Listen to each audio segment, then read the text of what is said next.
not the drivers. Right, but it goes on the drivers, right? Yeah, I was like, in what, like 17, I was stupid. DoorDash will pay you every day if you want to, but they pay you once a week. At least, but I haven't done DoorDash in over a year because I got canned because of Troll.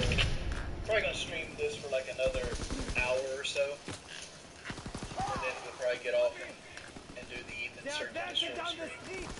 We're dominating. We can't keep this up. I don't know. We'll do that. I'll be Kelly what she wants.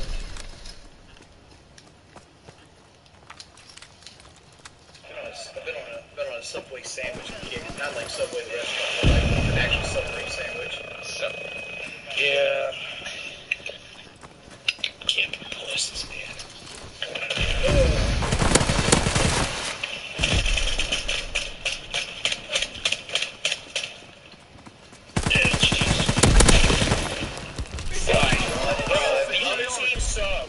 You guys suck.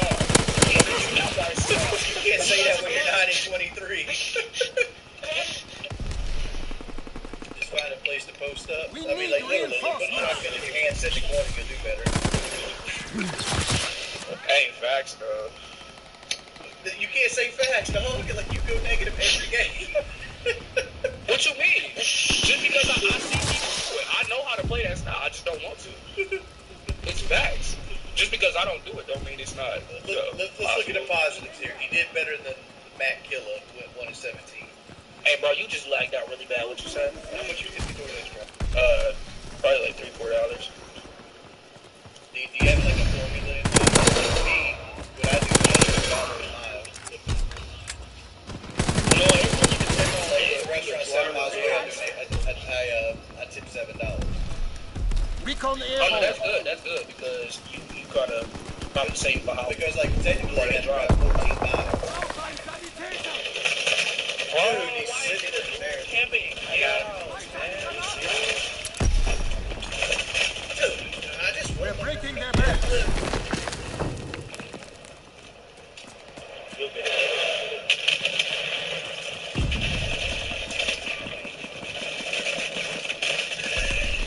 I just missed it. Dude. Might be time to do. Yeah. Yeah, I agree. No, I'm not gonna sit there and take a chopper gun. Fritz X-bomb mission Oh, underway.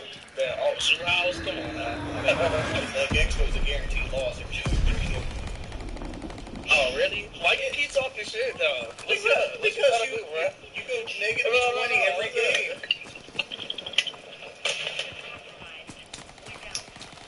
Kyle goes 7 and 30. I'm guessing 7 and 30. Let's see what Kyle does. I was gonna say 7 and 40.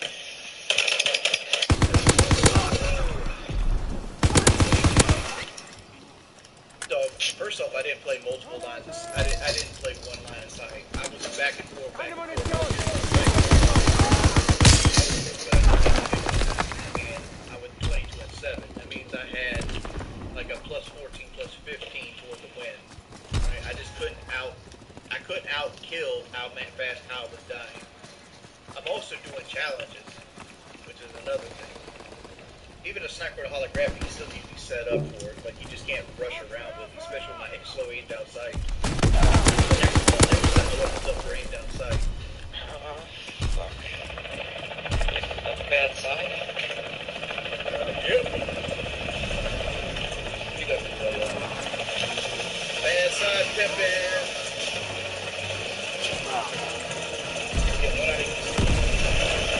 Shit like a quick turn. This will be like Wings of Redemption 7 TDM game. Wall Street.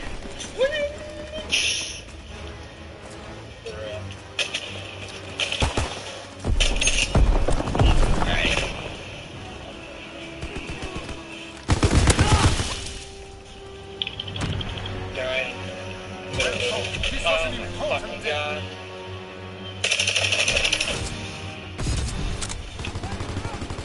That's it for me. Thank you, N64. Donations. Appreciate the love. Thank you, thank you, I want to say it's Big Head, but it's not Big Ed. I forgot your name. I'm sorry. Thank you for the $5 donation. Thank Thanks everybody for coming out and chilling. We made $30.43 on the first stream, 3 hours. See you guys tomorrow or later today. That these guys made, I probably never would have even seen in my recommended page until you strike them. So, it's not a good look. Again, common Nikocado Avocado L. He was on such a good track record as well. Umperville pulled him out of the ashes, and now he's found himself back in there again.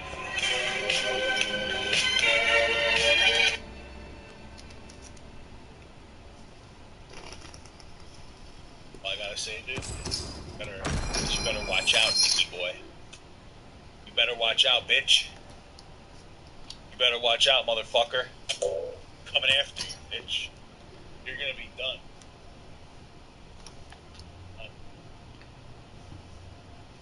Do you have any insight on how difficult YouTube direct communication is for creators as an advisor with like musical chairs? Yeah, I don't think it's that great. You can go through the studio, but if you don't have that, it doesn't really. I don't really talk to YouTube too much. They offered me like a partner, a YouTube, a representative a couple times, and I have never done it because I don't really care.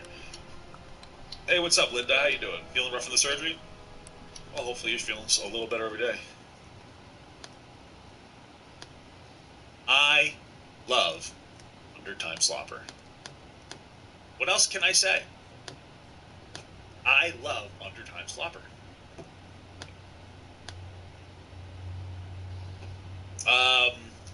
Somebody asked me to watch I don't know, Ben Shapiro, comparing Dylan Mulvaney to the Eminem, to the M&Ms. I wonder if he compares her to the hottest M&M, the green.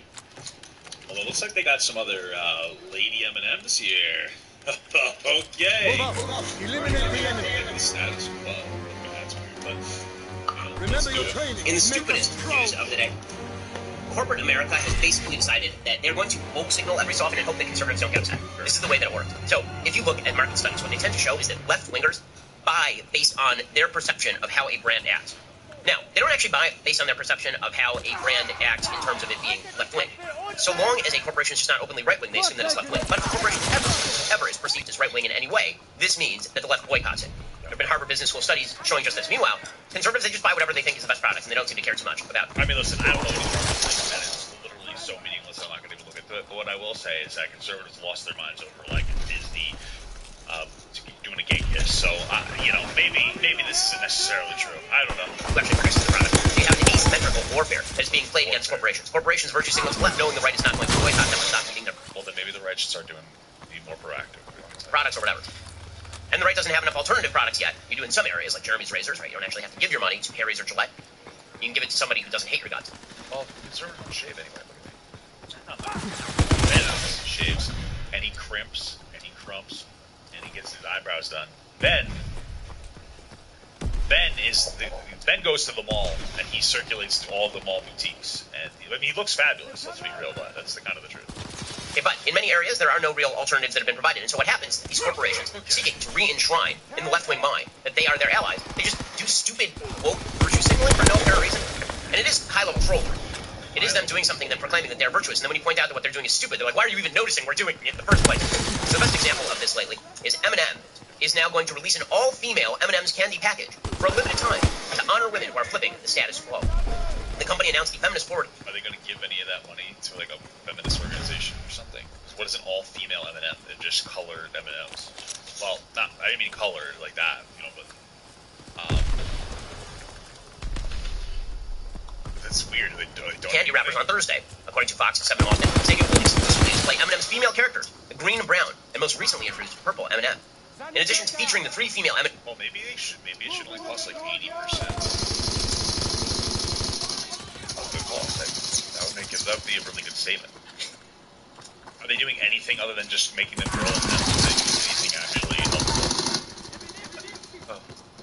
From what I'm seeing, it's not like they're donating money. If they were donating money, then that would make sense. But if they're just calling them girl M&Ms, like it's literally irrelevant. Now it's transphobic. M&Ms on the wrapper, each package in the limited run will only oh my god, purple candy-coated chocolate. The package will feature the female M&Ms flipped upside down to represent how women are flipping how they define success. Wow, they're upside down also because women are flipping how they define success. The series will come in milk chocolate, peanut, and peanut butter varieties. Oh, I was getting afraid there. I'm glad that at least some of these M&Ms will have nuts to represent the transgender community. Yeah, I'm leaving.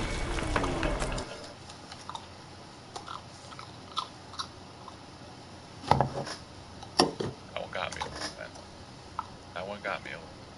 So you have to ensure that some of the M&Ms are actual trans women. We wouldn't want these to be cisgender M&Ms. So good news, some of the female M&Ms will in fact have nuts. The move is the latest in a series of marketing moves M&Ms has made to promote... I can't be transphobic, Ben. Stop it. Stop it. Inclusivity. Its previous announcements involved the introduction of the purple female M&M who represents body positivity and self-acceptance. Well, I'm sure M&M would love people to accept body I'll be a fat M&M. positivity because you eat enough of them and you get fat. That is what they are. They are a candy. Early in 20... All right, Ben. You had me with the nut. Now you're just being a little weird. 22. Mars announced it would alter its mascots to reflect the more dynamic, progressive world we live in, saying the refreshed M&M's brand will include a more modern take on the looks of our beloved characters.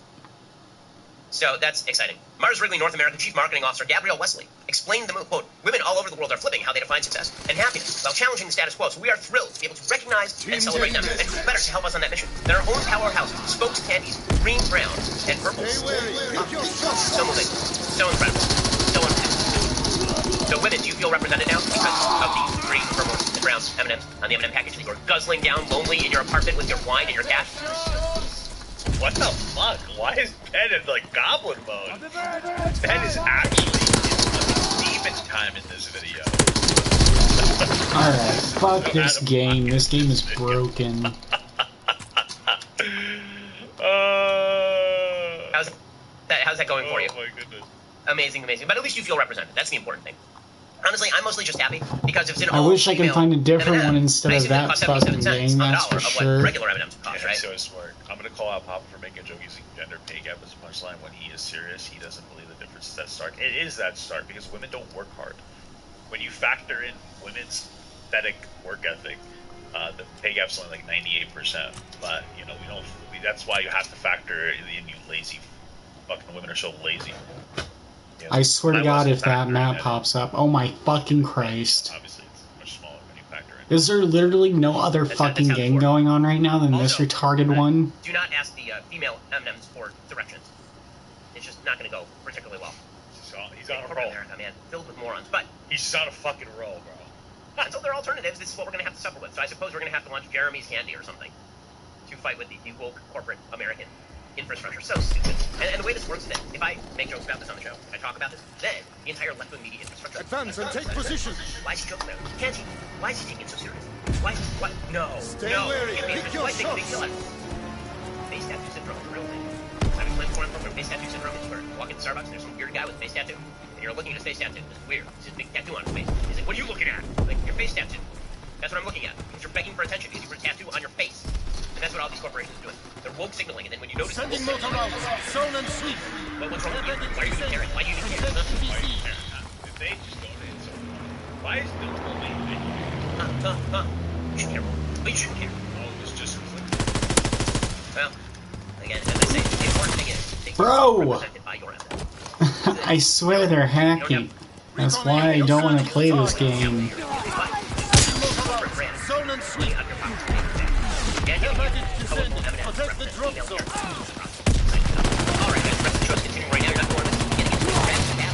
Representative Marjorie Taylor Greene and Dr. Gray, plus the New York. that was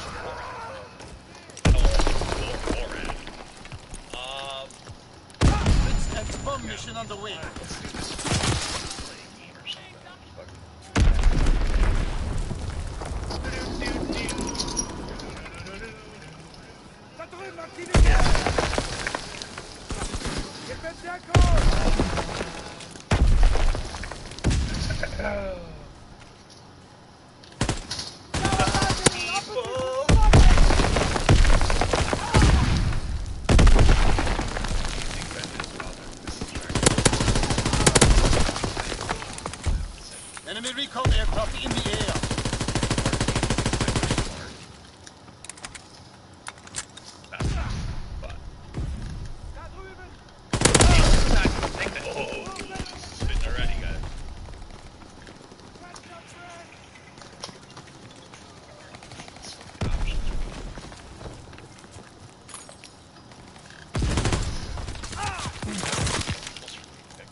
this. The advance to the courtyard!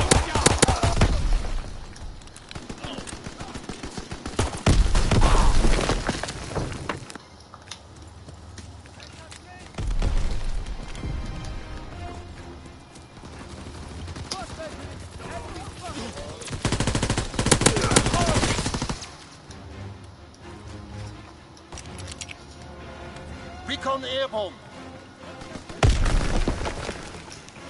Get this to work.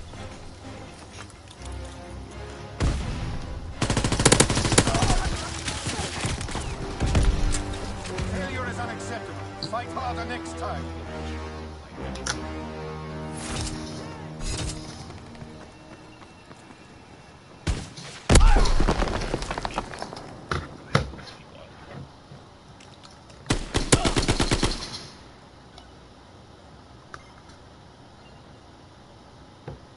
I don't have like any. I've never bought any of these people. So fuck.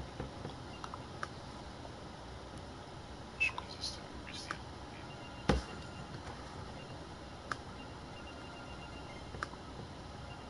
There's a llama. Nice.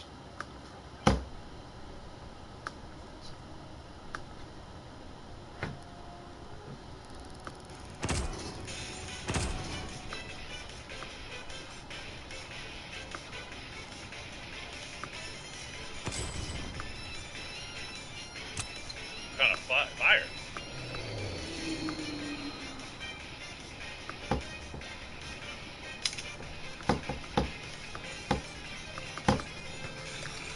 Alright, this is pretty hot.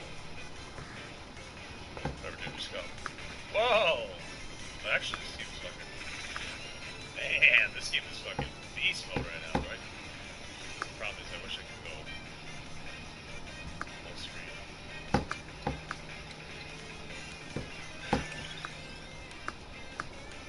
Not bad.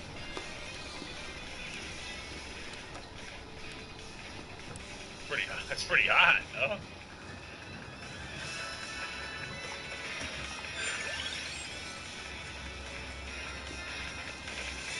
So much meta in this game. That looks like expensive. Oh, kind of hot.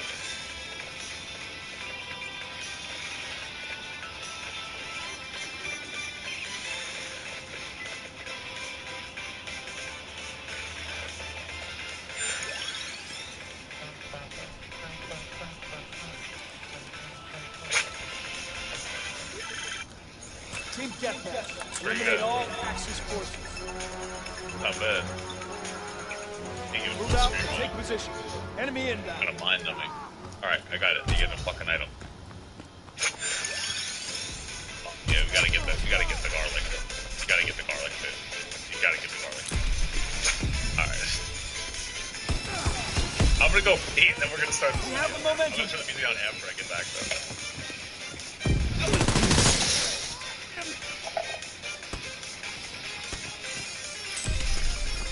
We're being outmaneuvered.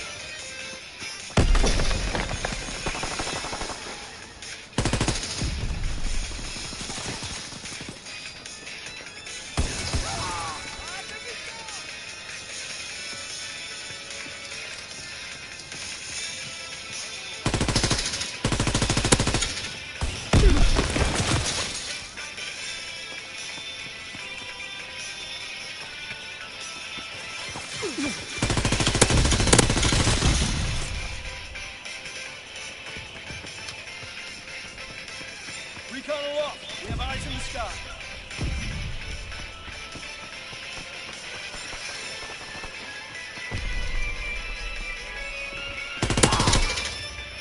We have the momentum.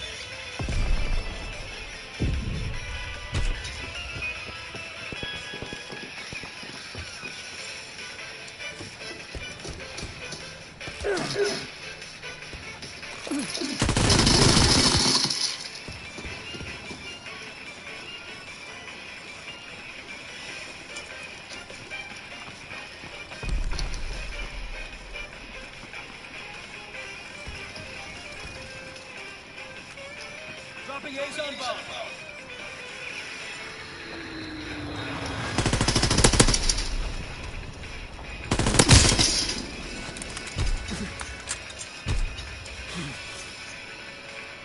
package on the way. Protect the drop zone.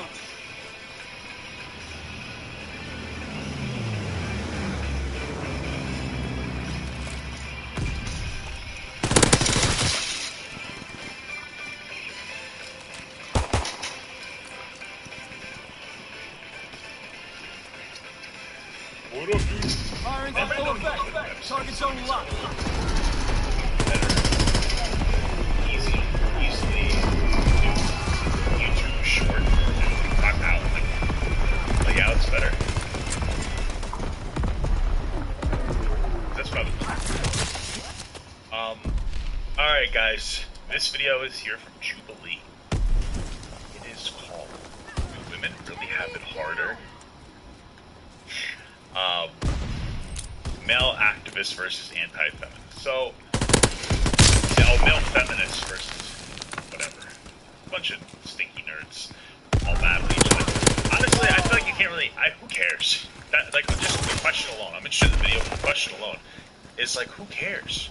Like, we get so like locked into debating who has it easier and harder that we don't focus on just like the struggles that need to be like talked about. Men and women both have different issues. They have a lot of the same issues, actually. If you kind of look into it. Men and women have similar issues. Everybody's struggling to get a decent amount of money, a job, etc., etc., etc. But there's some issues independent to men, some issues specific to women. Like, it's just the way it is. We should focus on building each other up instead of breaking each other down. But let's get this going. The only thing I can think that justifies being a feminist today is you must just want to get laid. There's no reason to believe in all of these crazy things. As a male feminist, kind of spitting fire on that one. A little bit based. I don't know, man. I'm a little skeptical. Recon searching for targets. Like, I think it's fine to advocate for women's rights as a man, but like, call yourself a feminist, male feminist. I'm a little apprehensive. Seek to strip you of your masculinity, perpetuate these terrible ideas that men are evil and all these things. That has to be the reason. Men are evil. Oh, hard music, baby. Step forward if you agree with the prompt. Women have it easier than they think they do. I mean, that's kind of a difficult question to answer. And hear me out. Because the overwhelming majority of women I talk to don't complain about how they have it harder to be a woman. That's only online. I don't see that from men either, to be absolutely honest with you. I literally only see it from, like, crybabies on the internet. Both men and women, crybabies on the internet. Your victim complex perpetuators, like Andrew Tate, who blames like a bunch of shit on women. Like, honestly, that's all I see this kind of rhetoric from. I don't see it from people in the real world. So I don't hear it. Kind of the truth. So, I mean, if you on TikTok,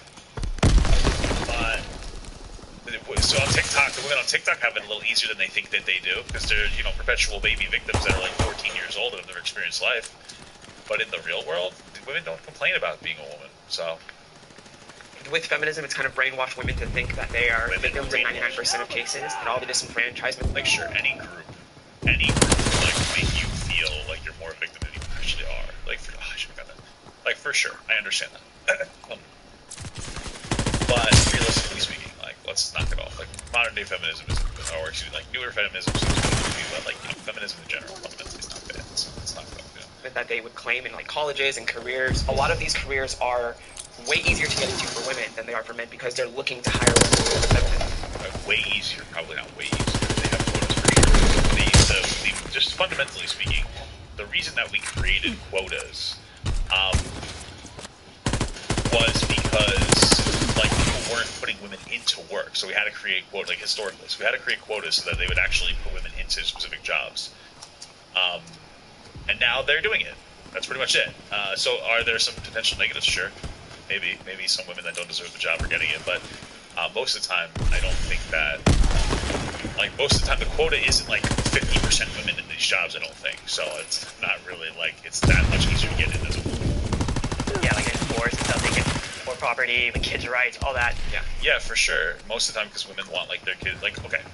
So, yeah, for sure. When it comes to, like, usually women are the ones that aren't making as much money.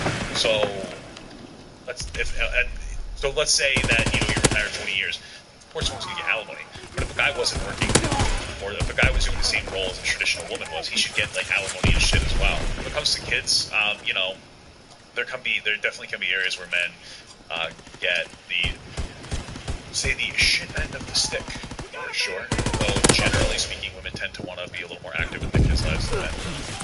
Not all the time. I'm not saying all the time. You know, custody can be difficult, but for sure, you know, it can be a struggle for some men, especially good fathers that want to have their kids, and then there's a lot of bad fathers that really for them. Like, more so, I think that women jump actually have it easier. Like, men need to be a provider, taught to be tough. Or why are you crying? Don't be a girl. But when a girl is crying or a girl is upset or anything that happens, usually they're a princess and they're given the world. Well, yeah, because But then, like, We're losing the women fight. have to work now, so, you know, haha. You owned yourself, women. But that's first of all. We have fire superiority. More than that, like, this feminism trying to teach them that they can't cry, which they shouldn't really do. I mean, I don't think I mean, it's okay for you to cry if it's like a serious situation, it's like that's play or something, but in general, you shouldn't really cry. I think the reason that women cry, or women cry more, is because of estrogen. I think the reason men are angry more is because of testosterone. I don't think that you should necessarily be going around trying to cry, though. Yeah, sure. women, they're born with their value. They innately have value. They can create life, and they're extremely valuable from birth. For men, it's not really the same way. You have to make something of yourself. Should have forgot that 1-year-old baby girls could have big fucking kids. They're born with that value. Can we stop with this idea that like women don't have to work hard? Like, have you ever these people are terminally online, bro? Go meet a woman. Like, women have to have value. Like, a lot of times a woman has to have like a job, or they have to like look beautiful in society or something. If you want to go traditional, women have to do a lot of work. Like, you know why my wife takes. All women take like an hour to get ready, and men just throw on a pair of fucking dirty pants, and they look just as attractive as the woman that they're with. And the reality is just because like there's higher beauty standards that are born with their value. Again, we have definitions. Like simple, just born with all their value. You talk about like perpetual victim complex. Stop. Their value. Like, do you know that women have to work, right? And they have to like women don't just go to the workforce and get like. We did it. Women have to do work as well. Women have to grow up. Women have to learn. Women have to adhere to particular social structures and standards. It's annoying when people say that they forfeit their values. It's so easy to be a woman. To be respected, in fact. Like, a pretty woman can go far just using her face. A man can't do that. Yeah, they can. 100%. Idiot. Sorry, I shouldn't be so mean. Listen, the halo effect is real for both men and women. So, like, yes, attractive women definitely get shit that unattractive women don't get. But most women aren't, like, super attractive where they're getting whatever. But also, like, a man... being a man does also help you, even if you're not attractive. Like a lot of times, like especially if you're like a big guy, like a tall guy with a deep voice, you'll be considered more masculine. People will fuck with you less just by virtue of your masculinity. It goes both ways. It's different. It goes both ways. It's not that simple. A man can't go to a rich businessman or like a businesswoman and be like, I'm good looking, let me come to your yacht. Right. A woman. Oh, they could. Yeah, not as much. It's not happening as much, but they could. Or you can go to a rich businessman, a gay guy, he'll throw money at you. Can't. But yeah, like that is such an outlier. Most women don't have access to that. So. Right. Let's bring the disagreeers forward. I have a quick question. Just a second ago, you were saying that a pretty woman could go onto a rich man's yacht, and that would be kind of her ticket on, right? Okay. Yeah, they can. Like, but such an outlier, and on top of that, there's probably no long-term sustainability. So did that help women vote at all? Being pretty? I'm just asking because I mean, when we're talking about women's lives being better than they think they are, would you rather be pretty and be able to get on a yacht, or have your liberties? What are we living in, like 1950 or 2022? Yeah, they already have the right to vote for a long time. I think something you specifically said shows to me why women don't have it easier. I think it was you who said, women already have their value. Their value is already obvious because they can have children. Mm-hmm. I don't want to put you into a box, but there are large amounts of men. Women are people that have children, and then they raise the child and they be quiet. And I think that is a problem. I think what was really evident to me when both of y'all came up and talked was how indoctrinated into the patriarchy you are. Indoctrinated into the patriarchy. Buzzword. Right? You both come up and say, as men, we have to prove something. And those expectations that you put on yourself is a direct result of patriarchy and the system that feminism is trying to dismantle. As are the values that women have that when they're born that you're talking about. Women did not create those. Right. Men did. Those are God. Yeah, their parents did. Move out. Eliminate the enemy. So men and women are both equal under God and value. Move out and take position. It just Hostiles creates inbound. mating with their mating concept. Made out of like the group of a man. The Bible, they're supposed to be sister men. I know that the modern religious philosophy is for like the men being the leader of the household to be like working for the women in some capacity as well. I do understand that. But okay, I just feel like it's not that Wisconsin. We have quote the Bible and like some feminist. Hold on, but so, we're operating in a country where there's a separation of church and state. You cannot use religion as a motivation to make legislation. If I hear one more person use religion as a reason to not give rights to people, I'm probably gonna fucking school. I think that we should use religion to not give rights to this guy because he's cringe beta. People using their own personal ideologies as an excuse to implement legislation over other people's lives are simply just not okay with the fact that they can't control everything. Back to the prompt. I mean, I don't think that women have it easier than they think they do. And I think to just make blanket statements like women in society think they have it easy or men in society have it harder, whatever you want to say, I just think it's kind of naive. Sure, maybe some women think they have it easier, but that might not be because they're a woman. It might just be because of their own set of life challenges and vice versa. Yeah, and I agree. And one of the reasons that I am so passionately anti-feminist is because I believe that feminism pits men against women. Men and women may be equal today, but they are not the same. But no, it doesn't. Some of it does. Like, again, TikTok feminism does, just like TikTok fucking male advocation does. It's not like stop blaming everything on feminism. Feminism was created because women didn't have rights. And now there are obnoxious young girls that are weaponizing it, just like, but there are still men being sexist. So, like, stop with the baby bullshit complex. Stop looking at fucking, like, 5-year-olds and pretending that that represents all women in the world. Like, that's just childish. Like, grow up. Like, I get, like, 20-year-olds getting sucked into the bullshit back and forth with, like, see, women are stupid. Like, and falling for the TikTok nonsense. When you're a grown man, you're starting to fall for this shit. Like, grow the fuck up. But also, too, women are under a pressing assault today in this country. They're losing their ability to compete in sports, beauty pageants, also just basic things like... Beauty pageants probably shouldn't exist because they're pretty fucking toxic people who are in them. It's also really gross to have children in fucking beauty pageants. If we're going to talk about drag shows, we should talk about fucking beauty pageants being disgusting. That to people that identify as women. And no one is talking about it. Feminists aren't talking about it. So now you have conservatives having to fight for women's equality. You're making some pretty blanket statements saying feminists don't care about it. You say, you think that all women just... There's a lot of traditional feminists that do not like trans women competing in sports. I know that's what the guy's getting at. And you, like, realistically speaking, like, I do think that trans women in sports can, or cis women, that's a conversation for another day. I don't think there's any trans person that wants to become trans just to be good at sports, but there's like an unfortunate reality there. You know, it sucks because trans women just want to be seen as women. But like, just let's not pretend that conservatives give a fuck about women. Like they, like it's or excuse me, let me not be so blanketed. But most people don't give a shit about women. Most of it. Oh my like, fucking Christ, dude! Like, fuck that house. Like a lot of the people on the right.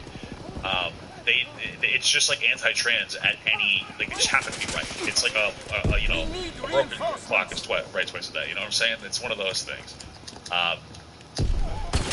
That's just whatever. Or against well, to answer your question, yeah, you're talking about women. Women are not all feminists. Yeah. There are plenty of feminists who are very anti-woman. You know, you saw it during in the political era where you have people who will attack Kayleigh McEnany and Kellyanne Conway because they aren't pro-women. They're not for the girls. So you... Actually, we have like just a little bit left. I haven't heard Kevin yet. Oh, Kevin, speak up for yourself, dude. Come on.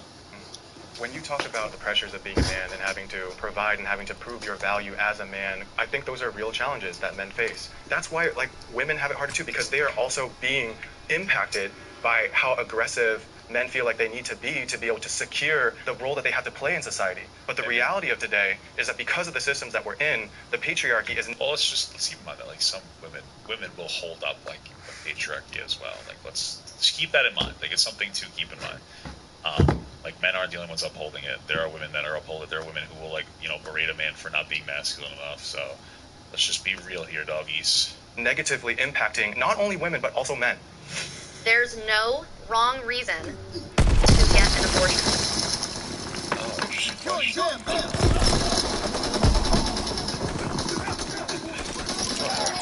Like, I don't like the concept of getting, like, I understand it's necessary. Enemy like, you should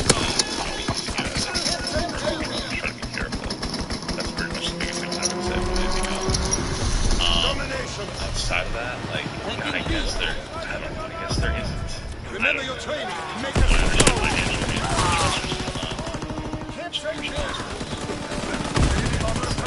incendiary bombs incoming.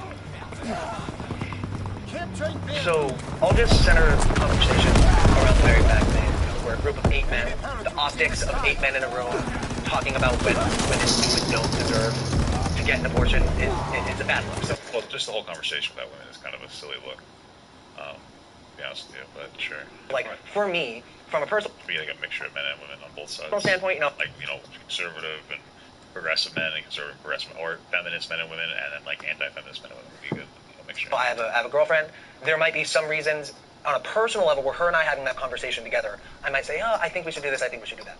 On a legislative level, I don't feel confident enough to legislate when someone is and isn't allowed to get health care. Because that's what abortion is, it's health care. Yeah. One of the Yes, I don't know. Maybe. Mount ideologies of, I guess, being a quote-unquote male feminist. I guess a healthcare professional performs it. And it's just the ability to mind your own business. Right. Just to be able to say that this is the wrong reason to have an abortion, you're already headed down the wrong path. Yeah. So being an anti-feminist... Well, I think it's okay to have that, like, say, like, hey, there could be wrong reasons, and something that we should necessarily legislate with your ability to get it. This, I look at this and I say, well, I am more religious as well. So I want to say, like, I'm more like pro-life, right? But if a woman decides that they want to not give birth, it doesn't matter the reason. You know, maybe she's not wealthy enough. Maybe, you know, the father left her. You know, there's so many reasons. And then I also look at like this gun violence and how we're like birthing kids and we raise them and send it to school knowing that it can get killed. I don't know. I would feel like it's like not a safe. It's not the best world to be raising a child in. Exactly. I think a patriarchal element, even in your answer, not to combat or what have you. The idea of trying to cycle through the reasons why and going, yeah, I guess those make sense, is still, in my opinion, patriarchal. Well, that's silly. I mean, it's just, it's okay for men to have opinions. Like, okay for us to talk about these things, okay? Relax. Even though I was on... Not everything has to be a buzzword. Sometimes people can just have perspective. Side on that topic, it feels like I was put in a position where I was framed as wrong. It felt like you aren't allowed to have this opinion on the topic because you're not a woman. And I think that's kind of bullshit, to be honest. Off the top of my head, I know it was mentioned earlier that abortion is healthcare, and I first want to push back on that. Abortion is not healthcare. Healthcare preserves life, protects it. It doesn't take it away, it's eliminated. What about the woman? But to exterminate a child, that is not child, right? So it's a discussion when it becomes a child or not. That's not a gray area. That's not a line. It is actually scientifically proven. It is a separate strain of DNA at conception. Well, yeah, we get it. It is technically like a potential human life or a human life, but we have to send a person into it. That's the whole conversation. Like, realistically speaking, I know when we talk about abortion, people like to be like, oh my god, it's killing a life. Like, we don't care about life as a society. We pretend to, but we don't. Once it's born, conservatives don't tend to give a singular fuck about things that would help with that baby, right? They don't really care about expanding welfare programs or reforming the welfare system. They're mostly just trying to cut welfare programs. There's never advocacy from conservatives to bolster foster care systems. If anything, comes from progressives. And when it comes to child health, full child health care in general, like conservatives aren't advocating for health care, generally speaking. You know, when it comes to a lot of fucking different, like the people who are cutting the mental health services and whatnot, there tend to be more conservative-leaning individuals. Like, listen, it's just kind of the reality, you know? I don't think progressives are these amazing fucking virtuous creatures, but all I'm saying is, like, it's everything about birthing the kid, and then it's really nothing about providing, you know, resources to the kid in any profound way. So, let's be real. If you ask any doctor... But if you took that clump of cells out, would it survive? It's not a clump of cells, it's what you call it a termination. Scientifically, it is a life at birth. And scientifically, it is at conception. At conception. So it is a life, but it is not a human. So look, though, the thing is, so when you say it's about protecting life, abortions are protecting lives of thousands of women at the expense of another life. But you're already prioritizing that other life over the woman who's carrying that life. Because the patriarchy you're doing. Because the patriarchy basically I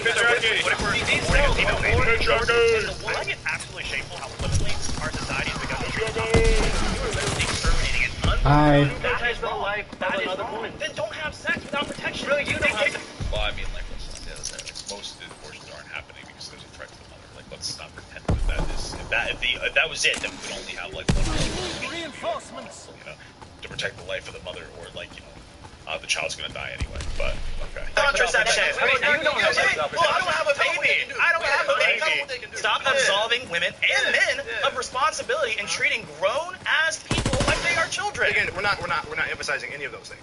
We're going straight to women and making it their problem. Well, it's a man's problem as well, because if a man gets a woman pregnant, that is his child as well. So one of the things that's really important. Yeah, but a man can much more easily walk away from that child. Like, or maybe not.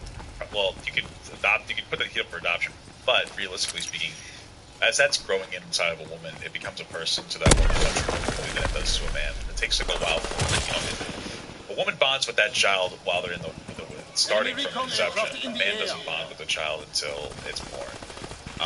which makes it a lot harder to give it up. I mean, that's one of the things that men can't factor into this equation. Is like, I don't think that most women are like, yes, I can't wait to fucking nay this thing.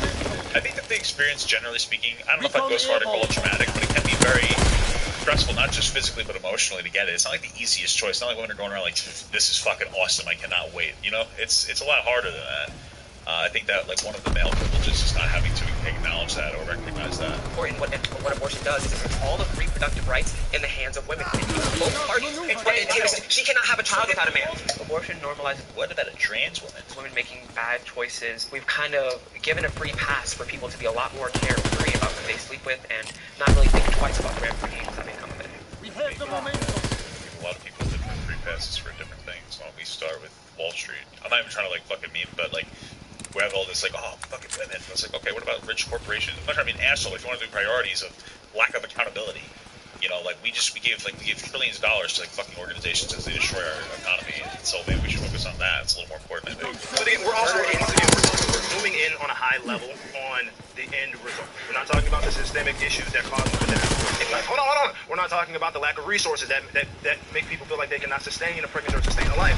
And those are things that are caused by the way men have set up society. So instead, hold on. So instead of talking about the actual issues on the top down going the whole way, we go to the most oppressed person involved and make it their fault. Mansplaining is overly criticized. Does mansplaining happen? Yeah. Okay.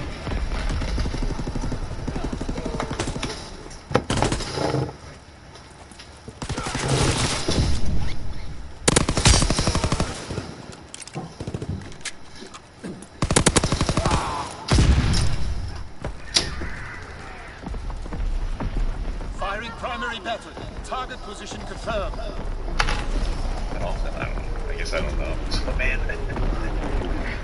should a man be able to opt out of child support and responsibility if he wanted the woman to get an abortion and she didn't? So it's funny, my wife thinks that they should. I don't think that they should. I look at it from the perspective of like what's best for the child. Realistically speaking, if abortion didn't exist, men would be in the same position as if it did. They'd have the same options, right? So it doesn't really change anything. Giving a woman an additional choice shouldn't mean that a man should get an additional choice in this instance because there are physical or biological advantages to being a man and a woman. But being a man comes with physical, like power dynamic, like biological advantages. It's great. And we always talk about how women suck at sports and they shouldn't make as much money. Of course, it's not entertaining. 12 years of women's like a benefit. They birth the baby, they get to make the ultimate decision on whether they keep it or not.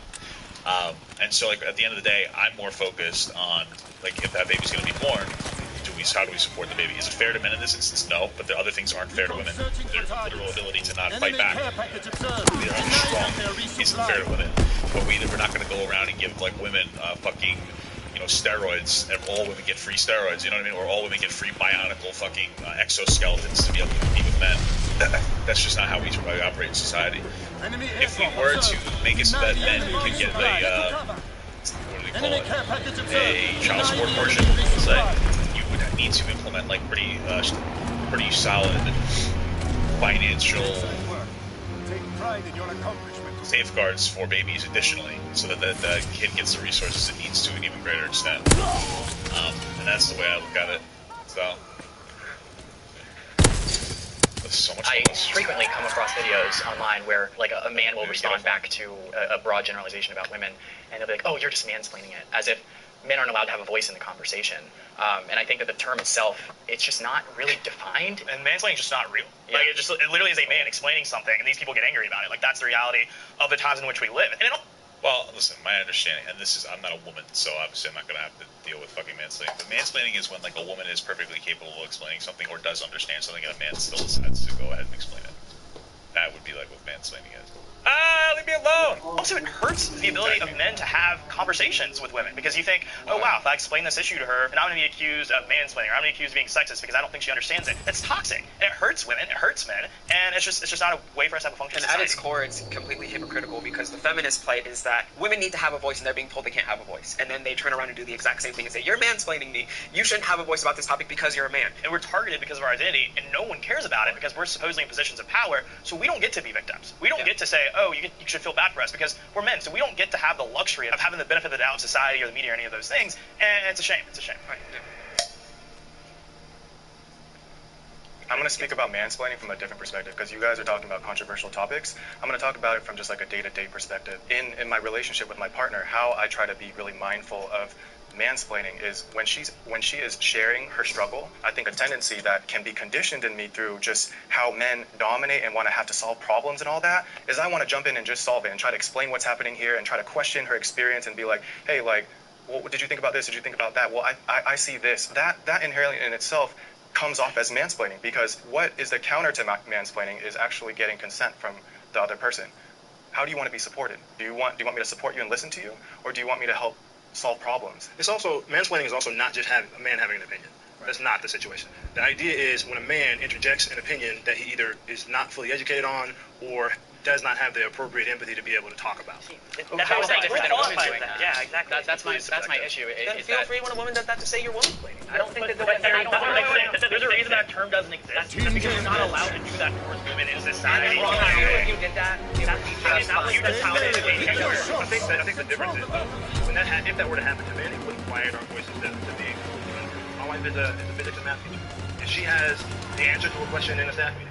She's going to have to be louder than the men in the room because that is the way society has conditioned people to operate, especially in male-dominated spaces. Yeah. That's what mansplaining is. I have one more question. Is it about the word? Yeah, that's what I think. Is it about the word? Hung up on like words like mansplaining. When you say mansplaining, you have to understand that subconsciously we're already creating a divide. But really, if a woman can mansplain by definition, the way you guys are.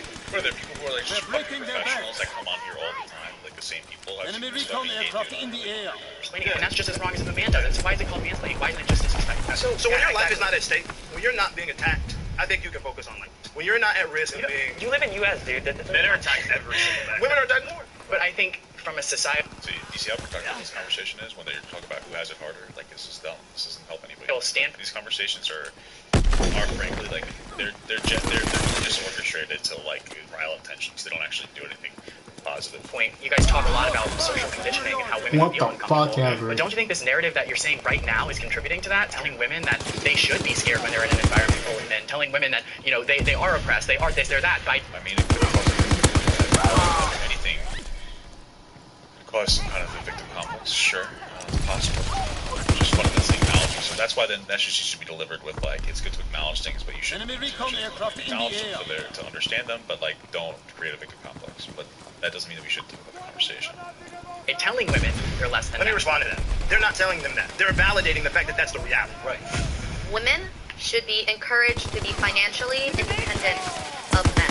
1,000%, of course. That's like, of course, like, I'm going to raise if I have daughters, I'm going to raise my daughters to be financially independent and to do a good job finding like somebody that's like a good husband or wife, whatever. If they're gay, I don't give a fuck, or whatever. A good partner. This game can fuck off.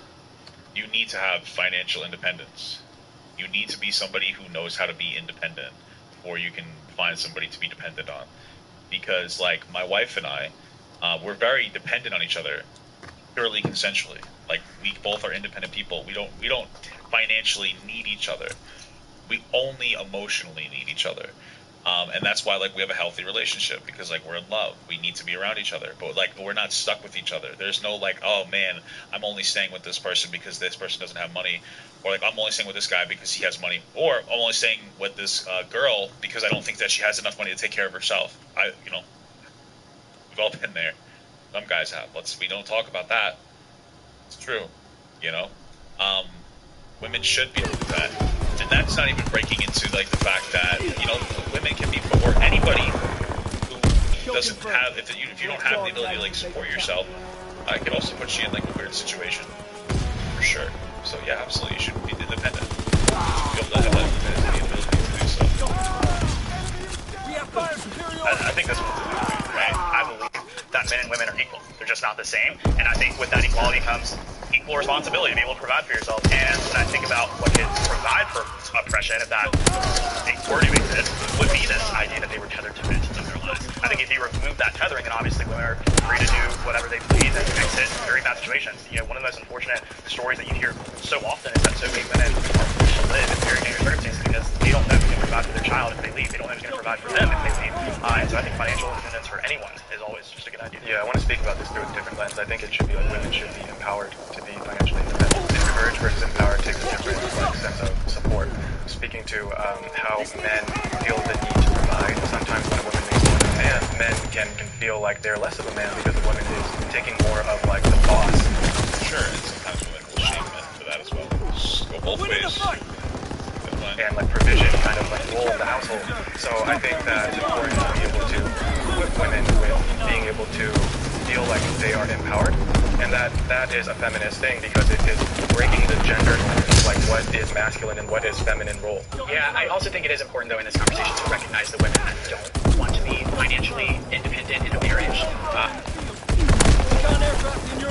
There's a lot of women in our country that enjoy being mothers, and I think being a mother is really cool. Yeah. Exactly, and it doesn't necessarily mean that they're stuck in their situation because they're doing something very valuable by sacrificing that freedom. Well, no, but just having the capacity and ability to not get stuck in that situation. You can go do whatever you want. If you can get a relationship where only one person works, be my God. In order to raise our next It's just giving a choice, right? Their love is their labor, right? I think their love is their labor now. Okay, I have a few different thoughts. One of them would be the importance of a family. I think women should go out and be financially smart and know how to make money and but being independent of men should prove that you can never trust a man, or that men are unstable. How does it leave that? How did we get here? How did we get here? How does it create that notion that men don't need men because they're independent? Like nobody should have to need anybody, but usually people are just going through multiple lives. And the problem that this brings is in the family. Like, can I ask you? With the nuclear family, you have, and this is for both men, they're the most happiest when they are in that kind of dynamic. And to your point about marriages where women makes more than the man, that's one of the biggest indicators of divorce. And I think there's a societal and sure, but like for what reasons? Why? Part of the reason because there's women, some women, or a lot of women, may feel that a man is less than if they don't make enough money or as much money as them. 3 times more likely to cheat on their spouse when they're not the primary breadwinner. I mean, like, there's a lot of different things. It's different, give people the option to do whatever they want. Honestly, God-given responsibility for a man to provide. So when men are told, and you can be a mother that has her own money too, yeah, true. That women are going to be independent of you, you're stripping away a lot of their purpose and responsibility to be caretakers of women, to provide for women. I would also say that the biggest group of people that are on antidepressants, and it's 1 in 4, are women that are 40, have a career, and have no family and no kids. Which is the real meaning of life is community. Maybe. But you could work and have kids, so that doesn't even matter. Women that are 40, no kids, on maybe that's true, but but he's making an argument that's effectively that women couldn't work because nuclear family. So what does this matter? Like, okay. Community, family, and relationships. Can I respond to one specific thing you said, which is... Imagine a full-body workout without plates or dumbbells. Let's go. Imagine thousands of workouts and hundreds of movements at your fingertips. Imagine getting stronger, faster. This is tonal. Jinkies Velma stepped in it. We're going to talk about the new Velma show on HBO Max, the show which sounds way worse than what we thought it was going to be. I mean, it did sound like a good idea, but then we saw the trailer and we're like, oh my god, this is going to be awful. Apparently a lot of people were not happy with the trailer. They turned the comments off. Yep. And not only that, but I just checked using this plugin, and they have 142,000 downvotes compared to 7,000 upvotes. As of, see, you can still see this. As of the posting or recording of this video, it's a disaster. But I think this is one of those things where either Mindy Kaling's contract was ironclad, or they were too far gone to cancel it. And that's not true. You can have a movie almost completed, and the show almost completed, and they cancel it. Okay, so they were afraid of Mindy Kaling going to Twitter. I think they're afraid people being like, oh, you're canceled because you hate diversity or some shit like that. The weird thing about this is that the outlets that you would think would be all about this show are even like, yeah, it's not good. It owns the chuds, but it's not good. Yeah, and there's a lot of good, clever jokes about, sexism and patriarchy. Yeah, let's talk about this very ill-conceived idea that I hope you got is just one season. I was actually going to give it a chance. There were a couple of jokes I thought were funny in the initial teaser, and then the people behind the show opened their mouth, and then I saw the full trailer. I never watched it. It's like a bad CW show. It's not a good idea. So before we get into it any further, please subscribe for more pop culture news, views, and rants, guys. Gosh, where are we? 286,000 subs. Thank you for the support. Make sure you're still subscribed. YouTube was up to shenanigans at the beginning of the year. We had several days where the analytics disappeared for a vast number of channels. It wasn't just us. A lot of people lost their analytics for like 3 or 4 days, and some people were losing subs, and I don't know what's going on. They're probably getting ready to... well, they got something they're rolling out with shorts now, so I think that they're tinkering with things. But usually when YouTube tinkers with things, it winds up tinkering with livelihoods of creators. So make sure... I was going to say when they tinker, it tinkles. It tinkles, yes. It creates... That's what you meant, right? Yeah, so this looks like a steaming stream of piss to me, personally, and a lot of other people apparently not happy about it. Let's go out and see what's going on. Yeah, of course, Velma. This is my story told my way. Well, it's called Velma, so... That's true. So maybe it's all in her head. Maybe Velma, like actual Velma, like the Velma from Scooby-Doo, Where Are You, is in a padded room or something, and this is like she's misremembering everything that happened. You know? And she's just on drugs. She's on drugs, because, you know, Daphne's selling drugs now. Did you know that? Daphne's selling drugs. Sorry, I was distracted by how I went business and living, and then they, you know... Yeah, see, she died. That's what happened. She died, and this is hell.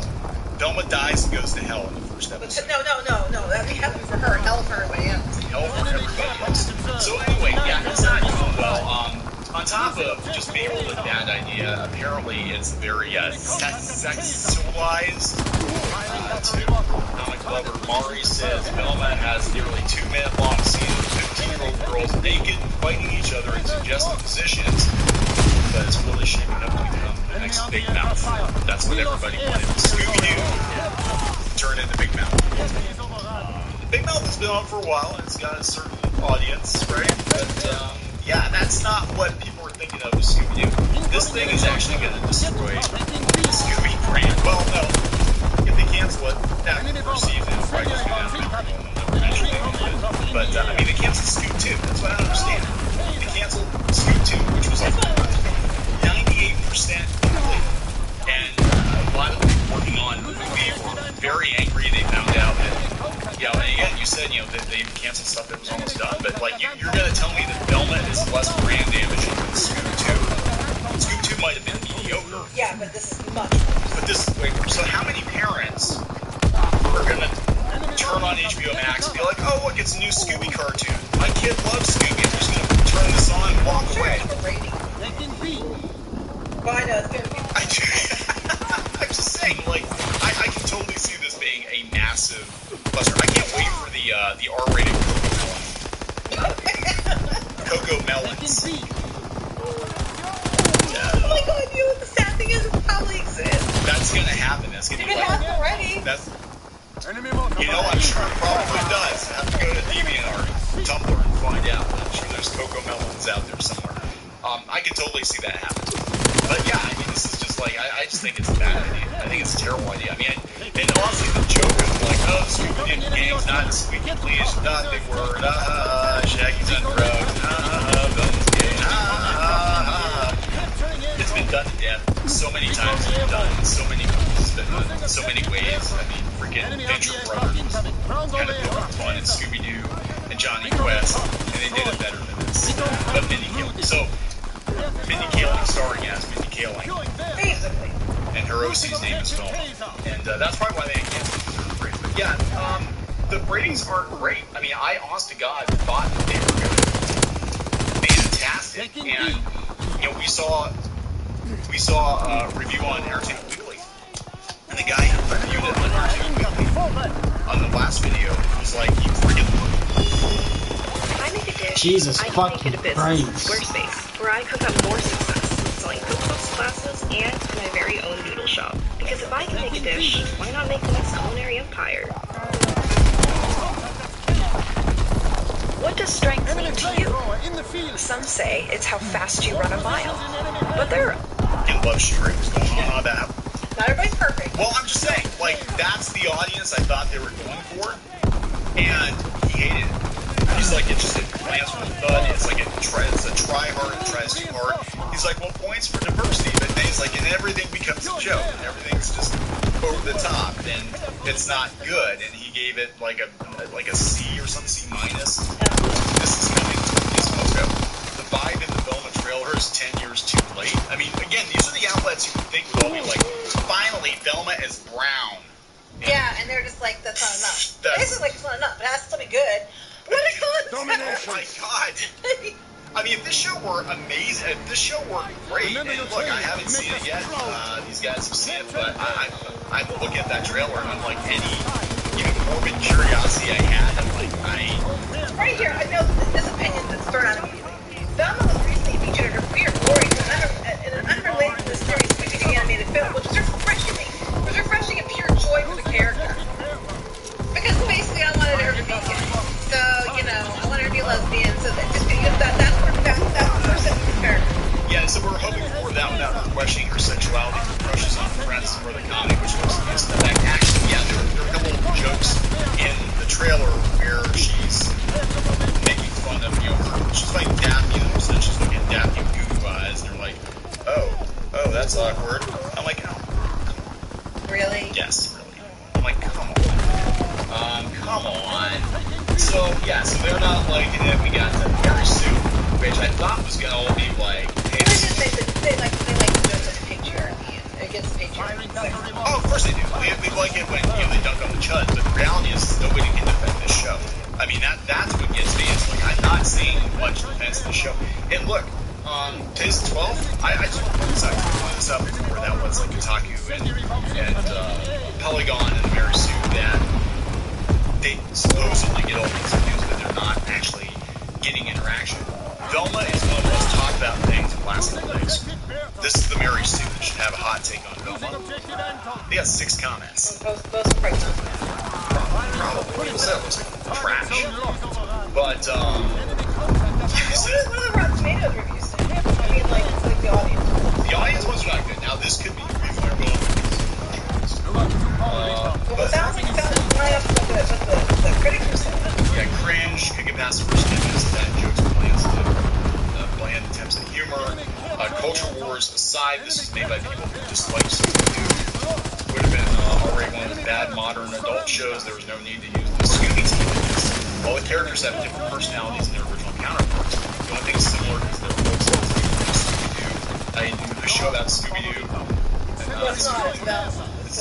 Yeah, so Scooby and race swapping characters makes one on hot piece of dog shit. Actually, even that aside, it's still. I'm gonna be look, and I'm not on board with race swapping thing at all. I'm not saying that whatever, because I think it's just a cheap trick. But if the show had actually been good, and it could have been good. It just sounds like a steaming pile of dog shit because it was a very bad idea. The first episodes are really unbearable. The writers wanted to say in every minute a meta commentary, but they're not using it in a good way.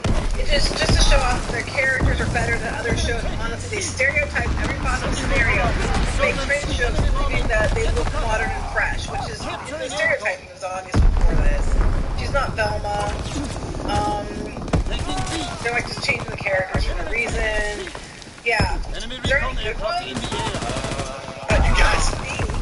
You guys canceled Infinity Train and Final Space for this. I actually said on Twitter yesterday, I said if Velma turns out to be a hot piece of trash, if I worked on shows that Cartoon Network or HBO Max canceled, but they kept this one, I'd be like, this better be the best damn thing ever. But I do think it comes down to Nick Haley and her clout in Hollywood and her contract. They probably had to go through with it regardless. They were not allowed to touch this. ADR must be definitely different than the Mystery Gang we're used to, which is the problem. Knowing, but still a fun concept.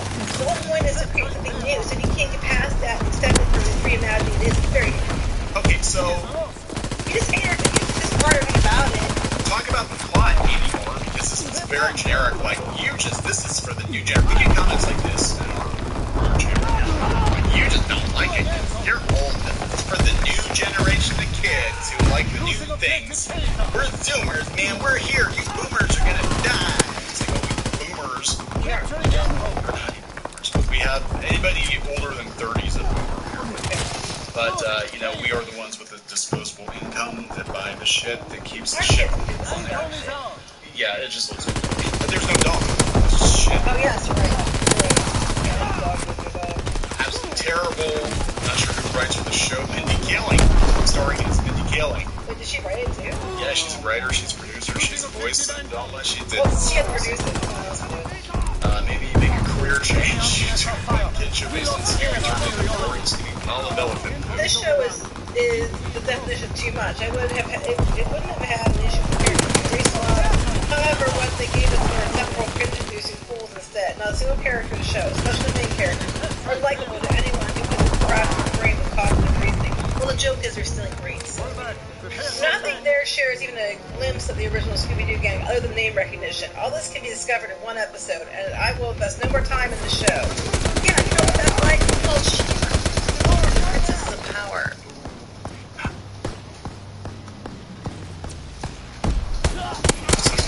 What kind of car do you drive? A 2014 Corolla. Why? This is a video from Sid Dwyer. I just came across it. We need to talk about Critical's misinformation problem, Penguin Zero. So I guess it's voice critical. It's from a couple months ago, but I'm curious. I'm not sure if other people have talked about it. I don't remember anybody saying a word about this video, so I'm just kind of curious. Let's see what they have to say. Let's get this party started. Hi everyone, and welcome back to my channel. If you're new here, my name is Sid. You can find me on Instagram and Twitter at Sid_Dwyer. And in today's video, I want to talk about the YouTuber and Twitch streamer Penguin Z0, also known as Voice Critical, also known as Charlie. And firstly, is it Penguin Z0 or is it Penguins? Huh? I don't know. Okay. Just want to say that I like Charlie's content. If you're after some light-hearted, humorous content, then Charlie's your man. But even though I like his videos, I can't ignore the fact that I have noticed an This guy looks a little bit like Voice Critical. A little bit. Like if he was, if he was a little like... that's not an insult. He looks like kind of the gay version of Voice Critical. But not in a bad way. There's nothing wrong with that. Responsible pattern appear in some of his commentary content. Some people may think that there are bigger fish for me to fry.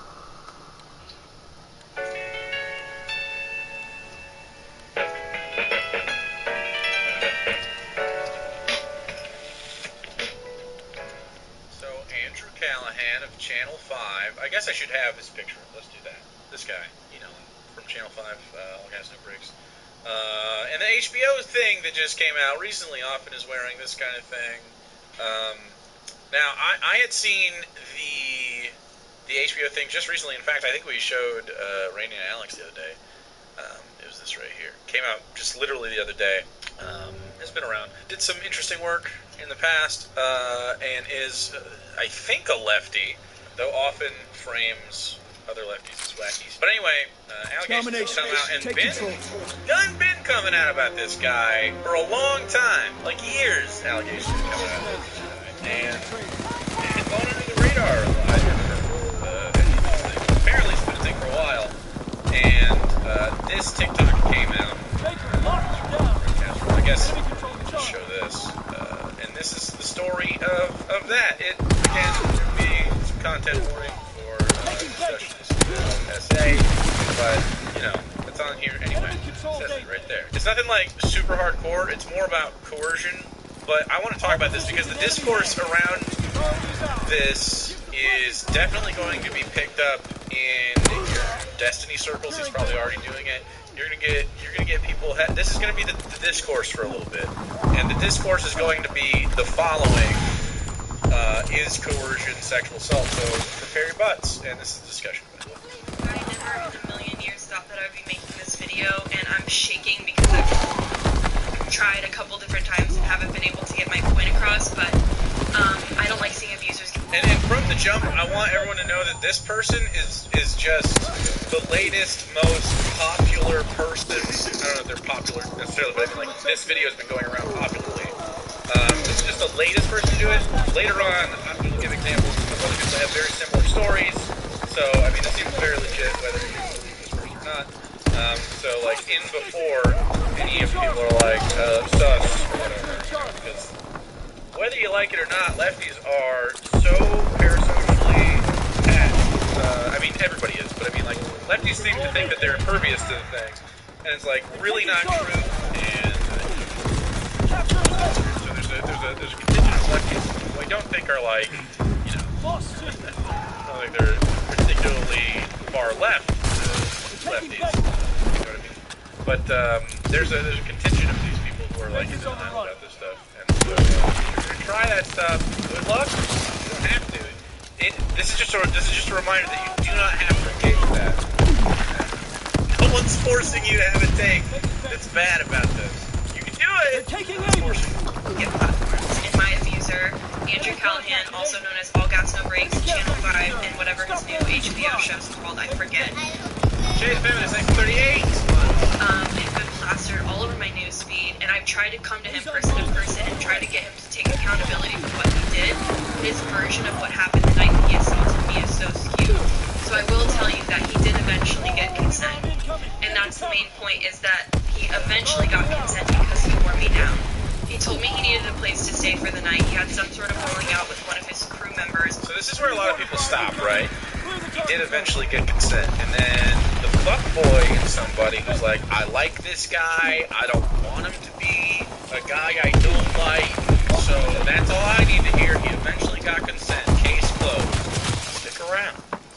Stick around through. Have the conversation. Because when you stop right here, this is literally getting the answer you wanted to hear and then having a confirmation bias about the guy you really didn't want to have to not like because you like his work or whatever. Get it? That's a perfectly normal response.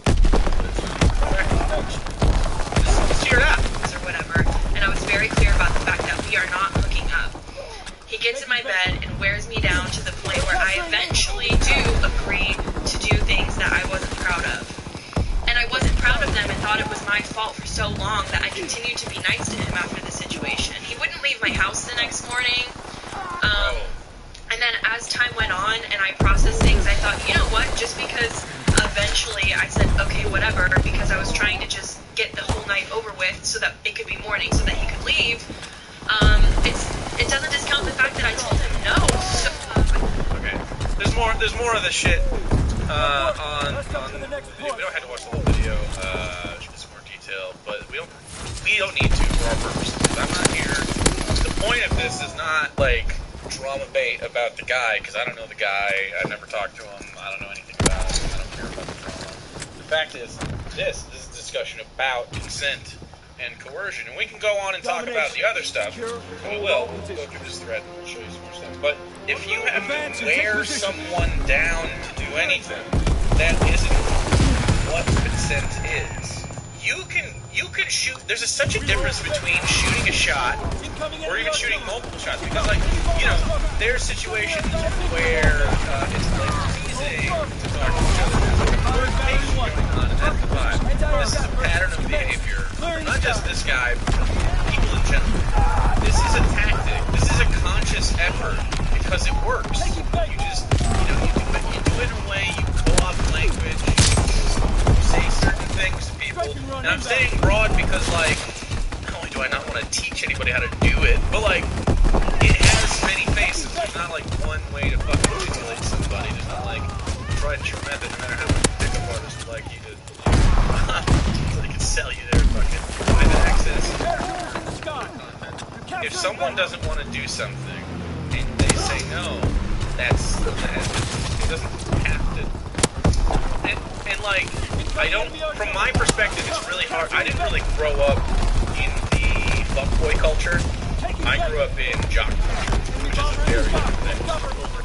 Fuckboy culture, okay? So I don't really identify with the fuckboy tactics here, so it's really hard for me to even really understand the mentality of wearing someone down. Because it only comes from a selfish place. It's really hard to hear these stories and not get really heated. I try really hard not to get angry, but, like, have you talked to women? Like, have you talked to them ever about their experiences with men? It's fucking hard. It's so wild. I'm trying to get myself this up. Anyway, there are other stories. We don't get into any of this specific stuff necessarily. This is a follow-up. With receipts, this is just what we can look at instead. There's other, you can go to the thread yourself if you want to look up Securing Charlie. Investigative shit. It's not about the drama, it's about the conversation. I can't mentally handle this anymore. Andrew and I agreed to hang out when he was in St. Pete. In 2021. So this is like literally receipts. This was us the night at the bar. We went into the bathroom to take a photo because this bar, the bathroom has its own Instagram page, and it's just something people do at that bar. Also, like I said many times before, I trusted him, and people are blaming me for trusting him, and I did, and it is what it is. Like, this is so odd. Oh, well, it looks like you're having a good time in this picture. Like, this is what dudes will do. Like, what do you mean he coerced you? Looks like you were having a good time. Looks like you were having a good time. What do you mean? He wasn't supposed to, think that you were down to fuck habitual dodo thanks to 24 months. I swear to you, it's possible to have platonic relationships with people. I swear to God, it is possible to have a good time with somebody in a platonic way, and I swear it's also possible for a platonic relationship to become not platonic, or you could have platonic sex. You can do all these things. Guys, not every positive interaction with a woman is another step towards you fucking them. I really need you to hear that. Not every positive interaction you have with someone is another step toward you fucking them. You get it? Are we hearing it? It's not a fucking game of investment. It's not a fucking, the goal. Your brains are broken. We're breaking their backs. Brains are fucking broken. Move out. I can't. Take position. People are blaming me for trusting him, and I did, and it is what it is. This is a comment from someone who I've been speaking with about what happened to her. This is a message I got about a year ago from someone who said that he has been known to associate with underage girls. This is the story from the same person of her experience. You can pause to read any of this stuff. This is about how he was canceled on his French Quarter confession show when he went to Loyola because of the same sorts of allegations. Yeah. Pause to read that. Another story. He's got a list of women who he gets to give them head, give him another instance of sexual assault. And I'm keeping these people private, and they've all consented to me sharing their stories. And I'm doing so because I've already put my face out there. I'm already getting all the hate. It is what it is at this point. More people saying that they've heard about this before. Another story. My inbox is flooded with people saying that they're proud of me for speaking up because they're too scared to, so I'm sharing their stories for them. This is absolutely taking a huge toll on my mental health. I can see that a lot of you don't want to believe women when they come forward about things, and I've just got to say that says a lot about your personality and who you are. This is the hardest thing I've ever had to do, and if you think I'm making it up, that's on you. Other people have had stories. I mean, you just go on Twitter and see other people's stories about this, of him wearing people down. I mean, there's just stories. This is from. I want to show this one because this is from 2020. 2020, June 2020, right after his COVID, of course.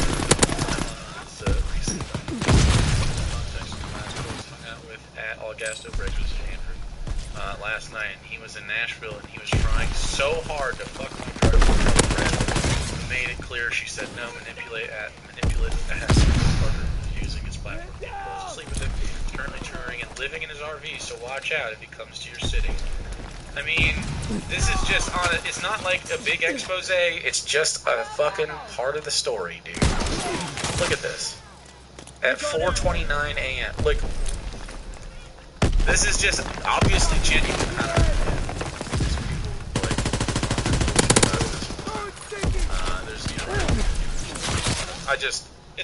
It's hard to be like, as the one good man that exists. Like, I mean, I'm not trying to claim that.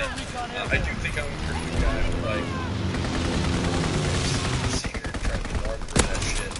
man, I have seen peers be fucking cringe. Be really fucking cringe about this kind of stuff. And then take that cringe and turn it into actual fucking harm causing. Like, luckily I haven't had any friends, to my knowledge, really do anything incredibly fucked up. I mean, the most fucked up things I can think of from my immediate friends are that, like, searching for targets. And like, yeah, that's fucking good. But like, this is another level. Like, we're on some manipulated shit.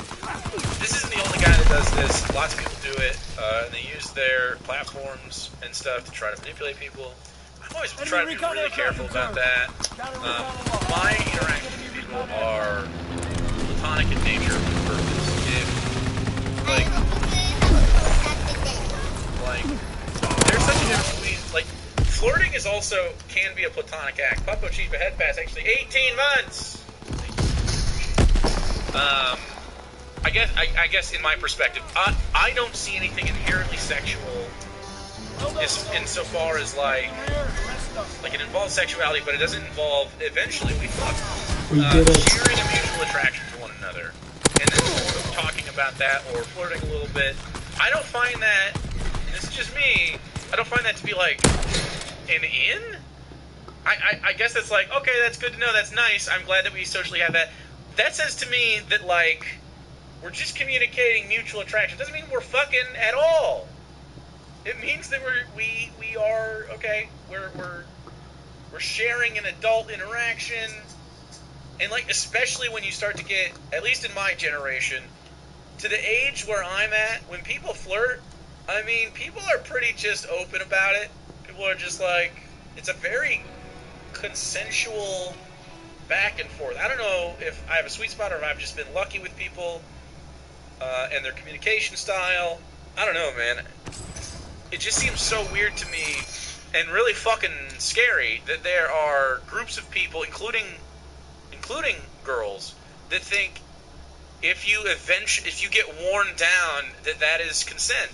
Now, the troubling thing about this conversation is it's always going to be dudes, like, floating out hypotheticals, partly because either A, they've done it, or B, they think about doing it, or C, they've done it and failed. These are the guys that think, like, wearing somebody down is just like part of it. Because, like, think about natural. Think about it in old media and stuff. Like, I don't know, Indiana Jones. Like, you fucking want it, dude. Like, there's so much of this baked into our culture that it's women. The point of women is to have sex with them.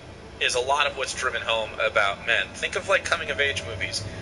American Pie. I gotta have sex before I graduate. Yeah, I gotta have sex. I gotta listen to the asexuals for 2 seconds talk about it, and, like, truly try to listen to them, because they'll open your eyes to this shit if they're not already open. Okay, like the amount that sex and objectivity of women is pushed on men, and we're only talking from a cis perspective. Obviously, trans people deal with this, but it's a more complex situation for you. Okay, just let me and my cis brothers, okay, talk to you, cis boys, because you're usually the fuck boys. Let's be real. There's not trans fuck boys or girls. Got my fucking eye on YouTube, but cis fuck boys, we need talking to. Okay. There is like. I'm a guy who likes to fuck, okay? I have a high sex drive. It's not a joke. We're not like making funny cum jokes. I mean, like, it just is what it is. Real talk. I have a high sex drive. I like to fuck. It's not like I need to fuck every fucking day. It's not the case, but I could. Unless I'm, like, grumpy or whatever. But, like, it's so weird how some people feed into the... They put it on their Sims hierarchy of needs bar, like, I gotta fuck, instead of social. Having sex is a social act. Like, I need people to understand this. Sex is social. You can't be antisocial in having sex, really. It's a social act. You do it with another person, and you communicate during the process, prior to the process, and after it. Even if it's casual. Especially if it's casual, usually, in my experience, like, people who are very casual about having sex, like, it's about boundaries and fun. Respect each other's boundaries and have fun. And that's it. That's the whole thing. That's not... You don't need more than that. An interesting perspective. It's the facts. It's not... This isn't an opinion. This is objectively true. Having sex is social. It just is. Like, even if you have aspects of anonymity to it, there's social aspects to it. Like, you can be in a dark fuck dungeon. There's a social expectation within that space, no matter what. Sex is about consent, and coercion is subversion of consent. Even if you eventually get a yes. Thought experiment, very easy thought experiment. We'll get away from the real life for a second. We'll go to fantasy. Is it consent when someone signs a contract with the devil and the devil tricks them into whatever it is? It's also Coconut Island. I mean, like, think about capitalism. If you can't get around, if you believe capitalism is coercive, like, if you're a leftist and capitalism is coercive, how is wearing someone down not coercive? An example, Coconut Island. You're stranded on the island. It's classic. I think Bosch uses it very famously. Coconut Island. Could be any island. Could be Banana Island. Could be Apple Island. Doesn't matter. Two people locked in a space together. Could be a fucking jail cell. But one person has all the coconuts, right? And you need those coconuts to live. And the person that has all the coconuts is like chilling, and you're like, boy, I need some coconuts, bro. You got the coconuts, like, okay, you can have coconuts if you suck my dick. Is that... It's not different. It literally applies to this situation. Because in this, it was like, hey, will you do it? No. Hey, will you do it? No. Hey, will you do it? No. Hey, will you do it? No. So, the coercion here is not coconuts, it's shutting the fuck up, stopping being annoying, if you do a thing. And some people who are casual with sex, myself included, some people, like, yes, it makes sense that you could be like, okay, I'll do this social act very quickly, get it over with, be done, and then afterwards feel tremendous annoyance and guilt over it, and be like, because honestly, like, think about this, they went out and had a good night together, you know what I'm saying? Went out, had fun, nice consensual, semi-platonic, flirtatious interaction, and then they're laying in bed or something, or they're laying down, and she says no, and he continues to persist. Like, I don't know how guys don't understand this. It almost sounds like if the vibe was better, they probably would have, but he was a little grating and annoying. Like, and then he continued to do that to get what he wanted, and it's not the first person that's had this conversation. I'm mutuals with people who have stories about this guy, and they're all very similar. They're like, I didn't want to do it, or he was trying to convince my friend, but she was too drunk, and I told her not to, or... And like, it's always that shit. It's always coercive. They're always under the influence. It's always been after a long night. And granted, like, when I get drunk or high, very high at this point. If I get drunk or very high, yeah, I mean, horny happens. It's part of your experience. Obviously, when people drink, they get less inhibitions, and they're more likely to try to do something like this. But it's an explanation, not an excuse. You don't get to use the excuse, I was drunk. Fucking hit someone with your car, why do you get to do it when you violate someone's consent? You feel me? I don't know. There doesn't seem to be a reasonable, consistent with leftism argument to what he did was fun. Like, the only people that will talk about this will devolve into conversations about transactional sex. Like, they went out and had a good day. Obviously, they went out. Did he pay for drinks? Like, was he good? He was good, though. It says you had a good, he was nice. As if being nice means you get to have sex now. It's just wild. The expectations that dudes seem to have about sex with women has always blown my mind. And I think, for the record, this is why, part of the reason why I fuck is because everybody else is fucking inadequate. Because they're little boys that don't understand how to talk to people. Like, Can you imagine? Can you imagine your life if you were nice to be around? Gotta reroute power to I don't know. I'm this door. talking to fuckboys now. I just don't understand how you can justify this kind of thing. I mean, you may like the guy's work. It's not even really about him. It's about the mentality that goes behind it and the other guys that do this shit all the time. Because in this case, Andrew was using his platform, his popularity, and his newfound viral stuff. He was using that as an in, and obviously fame and social capital helps. Like, it does, of course, assist in mostly meeting people, I would say. I don't think it makes you more attractive necessarily, although, depending on your influence, of course, like, you know, really, really rich people, or clout fiends, you're very into, like, sharing the clout thing. That can get you, but that's, like, you know, the same thing. But, like, really what I think it does is it exposes people to you, and then they seek you out, and you're more likely to run into people that are attracted to you because of, you know, you're famous for a reason. There's an attractive quality to you already. You know, anyway, that's a whole parasocial fucking thing. That's a thing that's been kicking around in my head. And predators seek power. I mean, I don't know that there was a seeking of power in exchange for predatory abilities.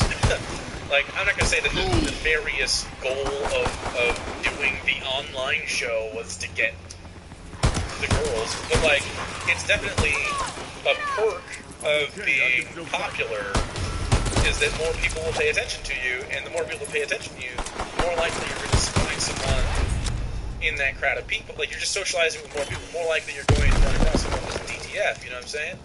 And so, like, I believe, as someone with a platform, although much smaller, I believe that it is my responsibility, at whatever level of popularity or lack thereof I may have, I think it's my responsibility not to exploit that. The exploitation is already inherently there in that I already have exposure to people attracted to me, right? But to further exploit that would be to constantly use any influence I may have with that person to, like, you know, make me enticing in some way, or make like there's a difference between, like, flirting and, like, fuck, you want to go with a dick? You want to see? You know what I mean? Like, what a weirdo.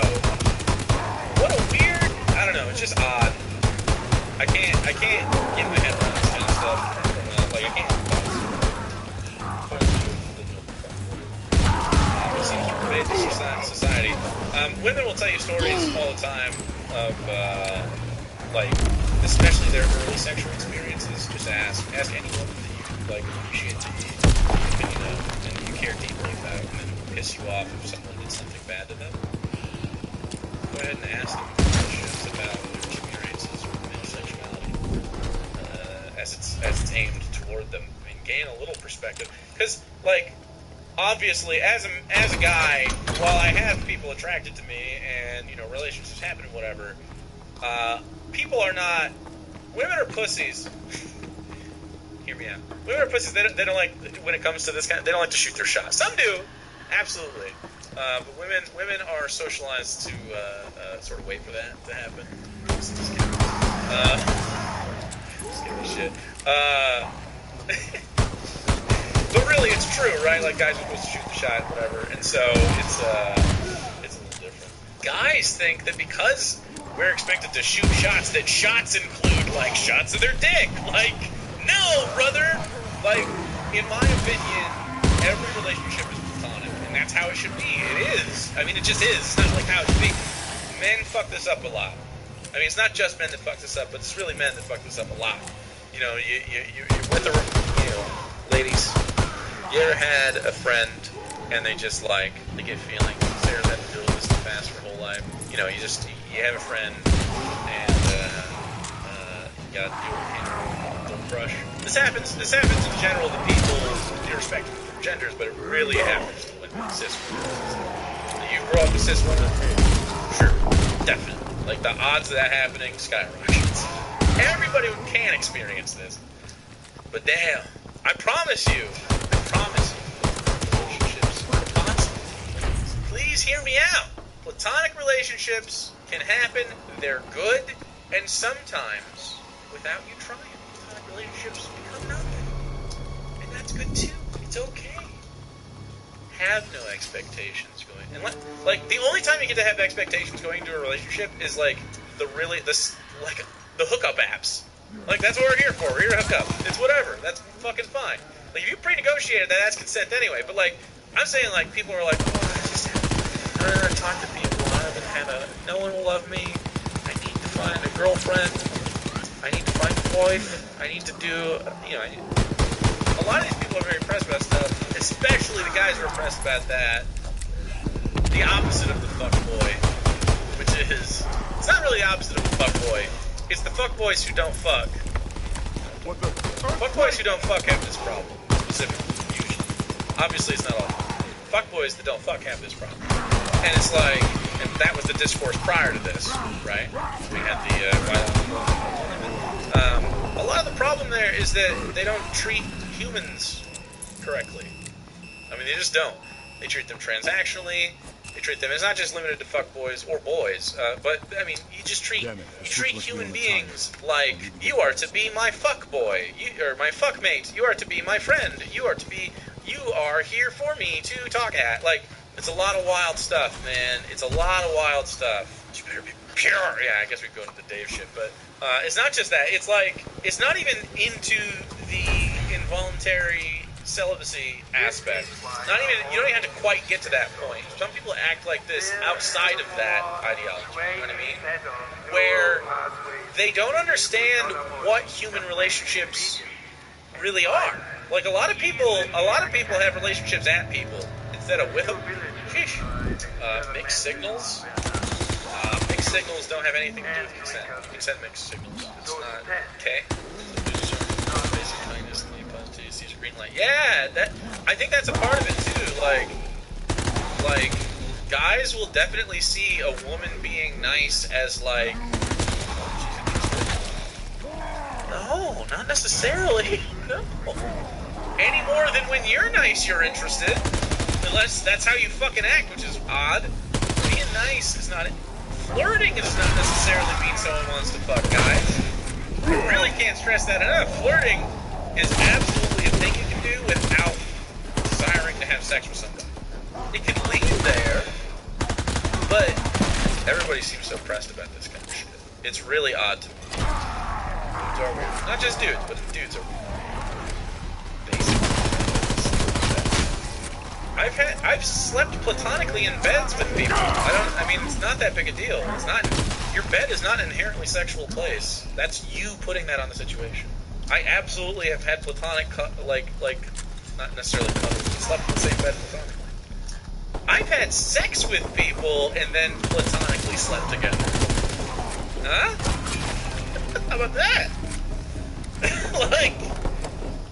Yeah. It happens. I've shared beds platonically with men, too.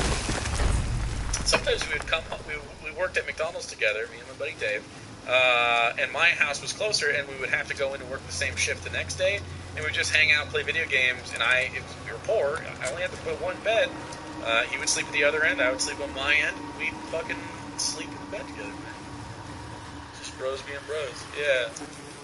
I don't know. I think framing things as inherently sexual is the problem there, not the sleeping in the bed. She said no, but we were in a bed, so yeah. It's like, I don't know if there's ever going to be a societal change when the people who push consent to relationships really have any arrangement compared to the pickup artists. Well, the pickup artists aren't like actually. But yeah, I mean. This stuff just pervades culture. It's already pervading culture. It's in all your popular media. Yeah, there's culture shit. Like, look at any of your popular media. The vibe is totally different. Like, millennials are in charge of that shit now, and we are writing out our feelings. How many movies, whether they're for kids or adults, have been about fucking daddy issues or fucking capitalism in the last 5 years? We're in charge now. Culture shifting. Culture's big shifting.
Jersey Mike's, you gotta see him freshly slice your sub right in front of you.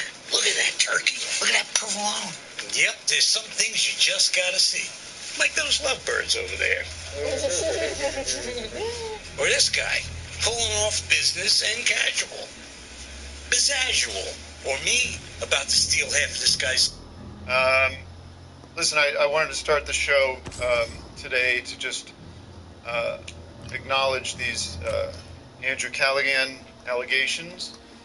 I've asked Doug and Vic to step out because I didn't want them sitting behind me, not knowing what to do, not knowing where to look. But I also want to apologize for not speaking about this, for any of us speaking about this. I think, it's been a very painful week for us and very difficult experience to process it. And we didn't want to just rush out and say something that felt insincere or, kind of like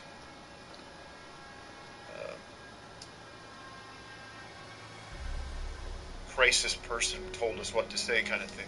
That I don't think that's helpful. And we just want to wrap our heads around it and talk about it and try to understand it more.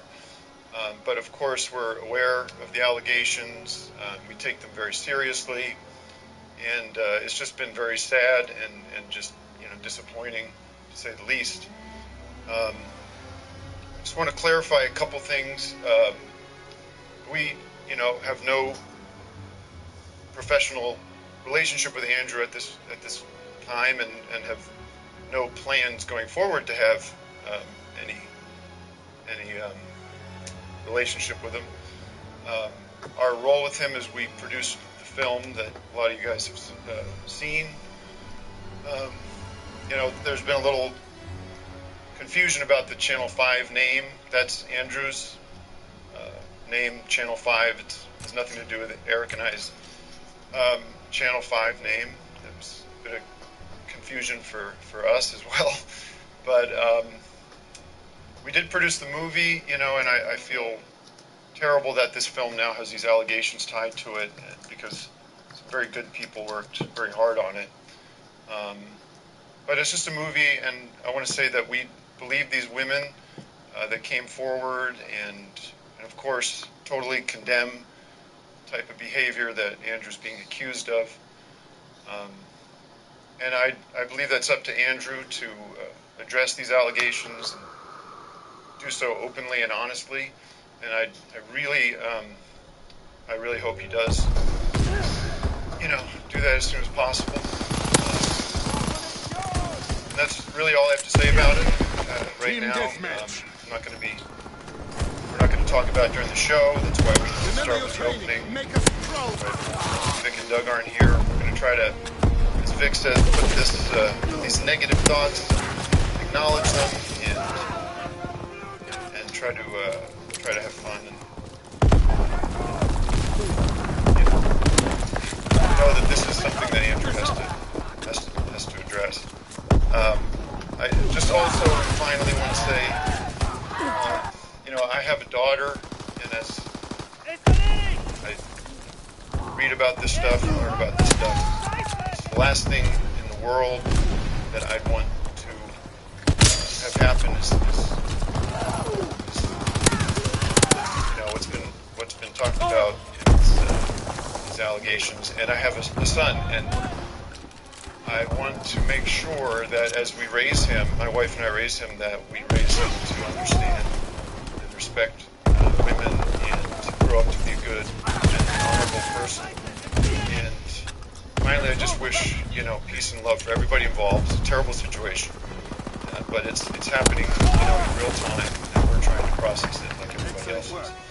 So that's all I have to say. Thank you guys for listening and understanding where we're at. I don't get emotional about it because it's just been very difficult. But I'm going to shake it off, and we're going to start the show. Thank you, everybody. Let's start the show, boys. Obviously, don't dismiss any victims. Don't dismiss anyone coming out with their stories. I always say, False allegations are rare, super rare, and it is infinitely more likely that someone that comes out with allegations, that is unnoticed, that goes unnoticed or vilified, than not. So this is the person that first came out. It's still coercive in nature if there's like pressure involved. Even during the Me Too shit, like we talked about this, it is, of course, it's incredibly common. It is, and I say this all the time, whether it's someone I know, someone I don't know, this is a consistent thing that I meant. You began a guided meditation video in your living room, but now you're taking your practice outdoors. Mention all the time. This happens as a consequence of, one, the ways that everyone is taught on how gender dynamics are supposed to work, even though it is literally wrong, okay?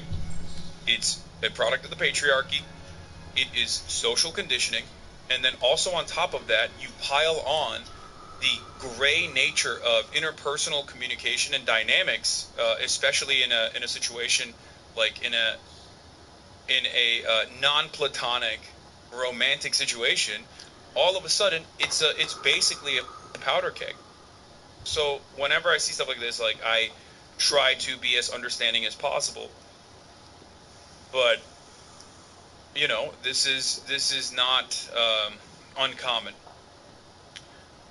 I think that what Andrew was doing, I didn't see this one, but I did see the other one, was pestering. Team deathmatch. Eliminate like the enemy team. it seems like in this circumstance is a person that he was involved with originally, like they dated, I believe, and the long and short of it basically is that she was offering him a ride, and he was like trying to hook up with her, trying to kiss her in the neck, trying to hook up with her,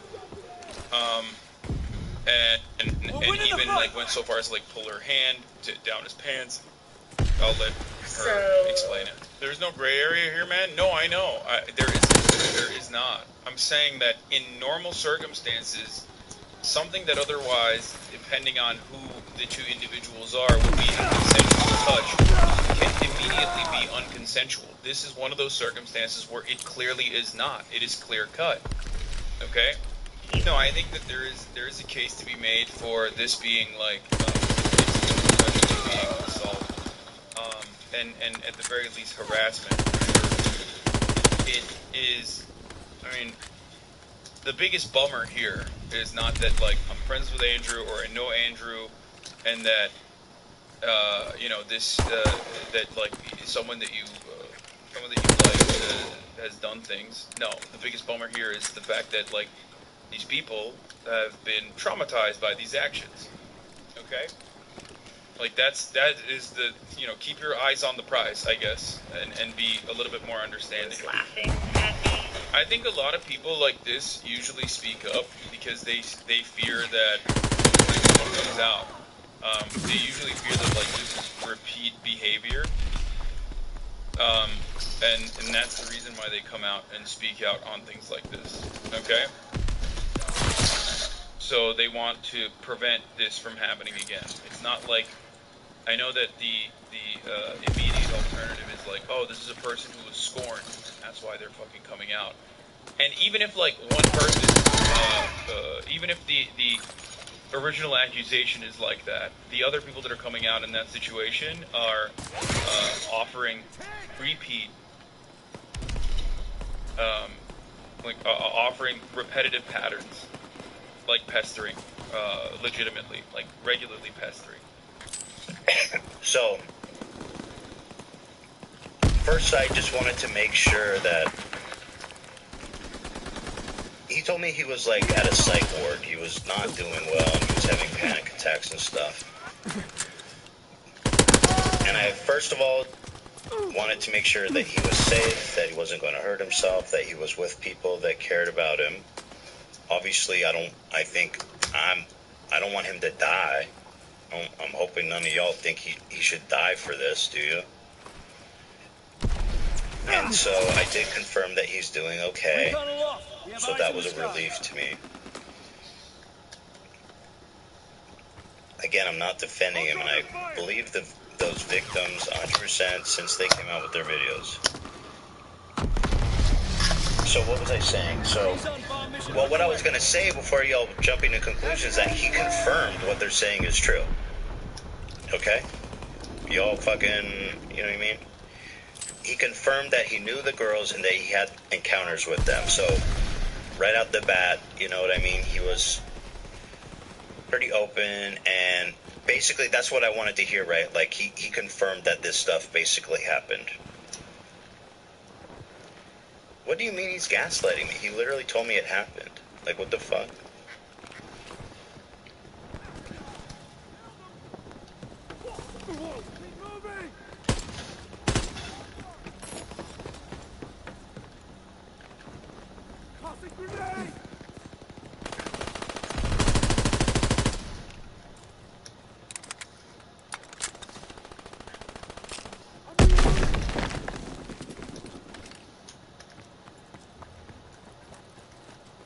Recon aloft. We have eyes in the sky.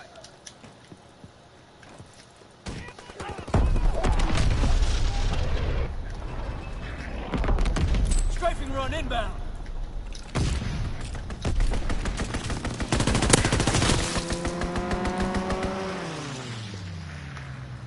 I rock with her on that. It's not an own. That is a devilish way of life.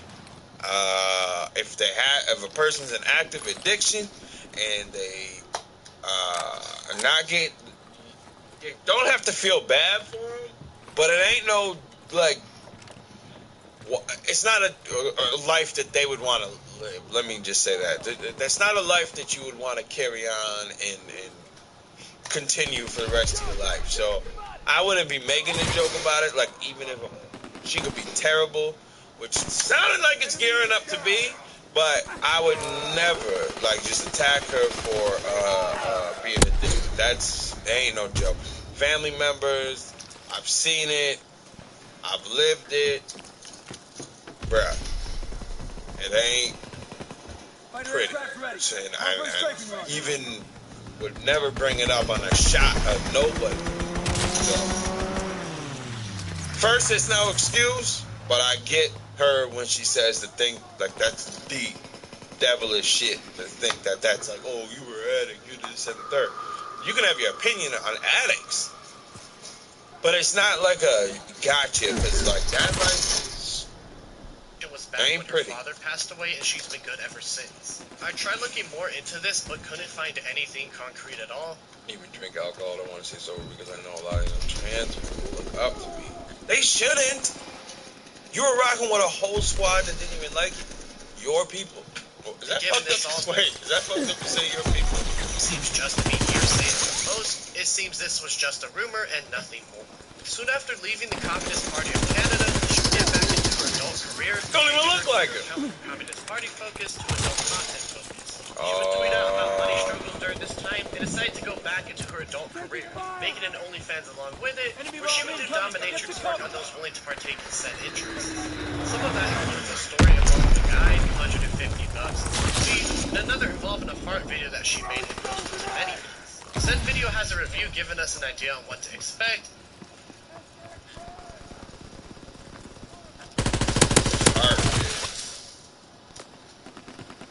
Nasty creature that watch that shit. Fart, man.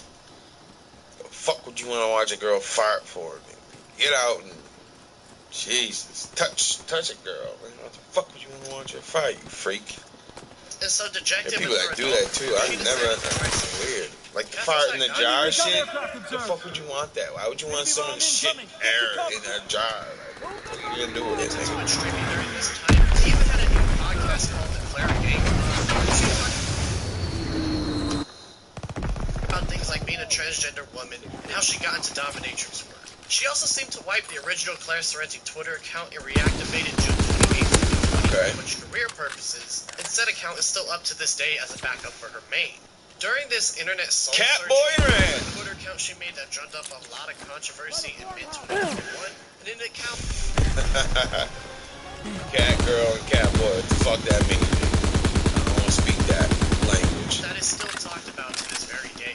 Keffels used to run a Twitter account called Catboy Ranch. Some she's clarified herself in the past on multiple occasions. recon She aircraft also made a confirmed. Discord server for the account, which had a couple hundred people at one point in time. What the fuck is a cat boy?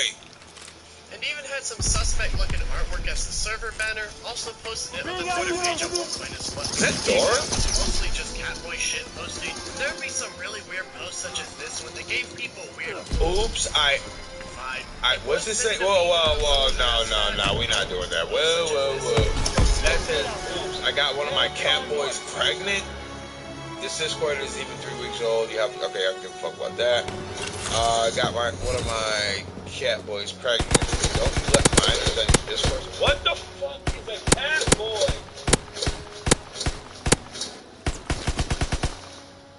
And an XL will be my next purchase.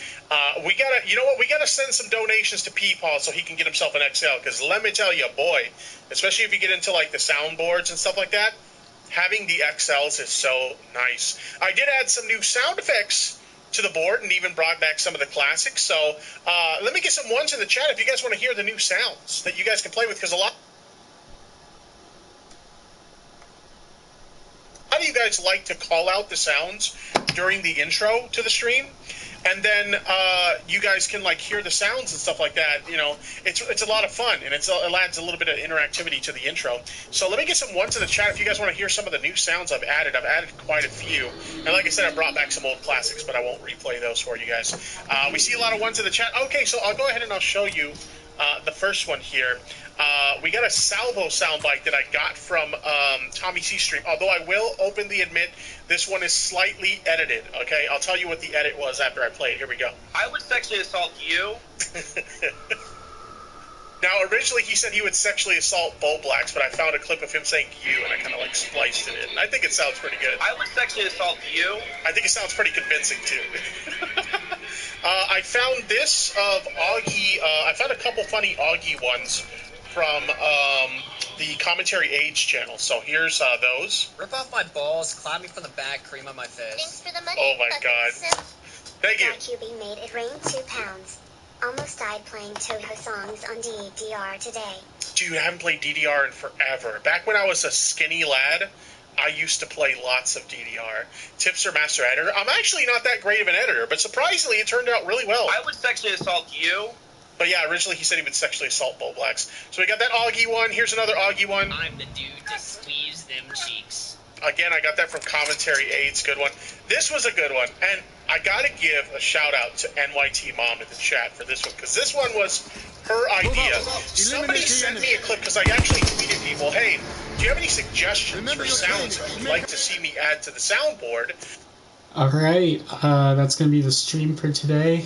Thanks for checking out if you did, and I'll be back soon with some more content. Thank you, and have a wonderful day.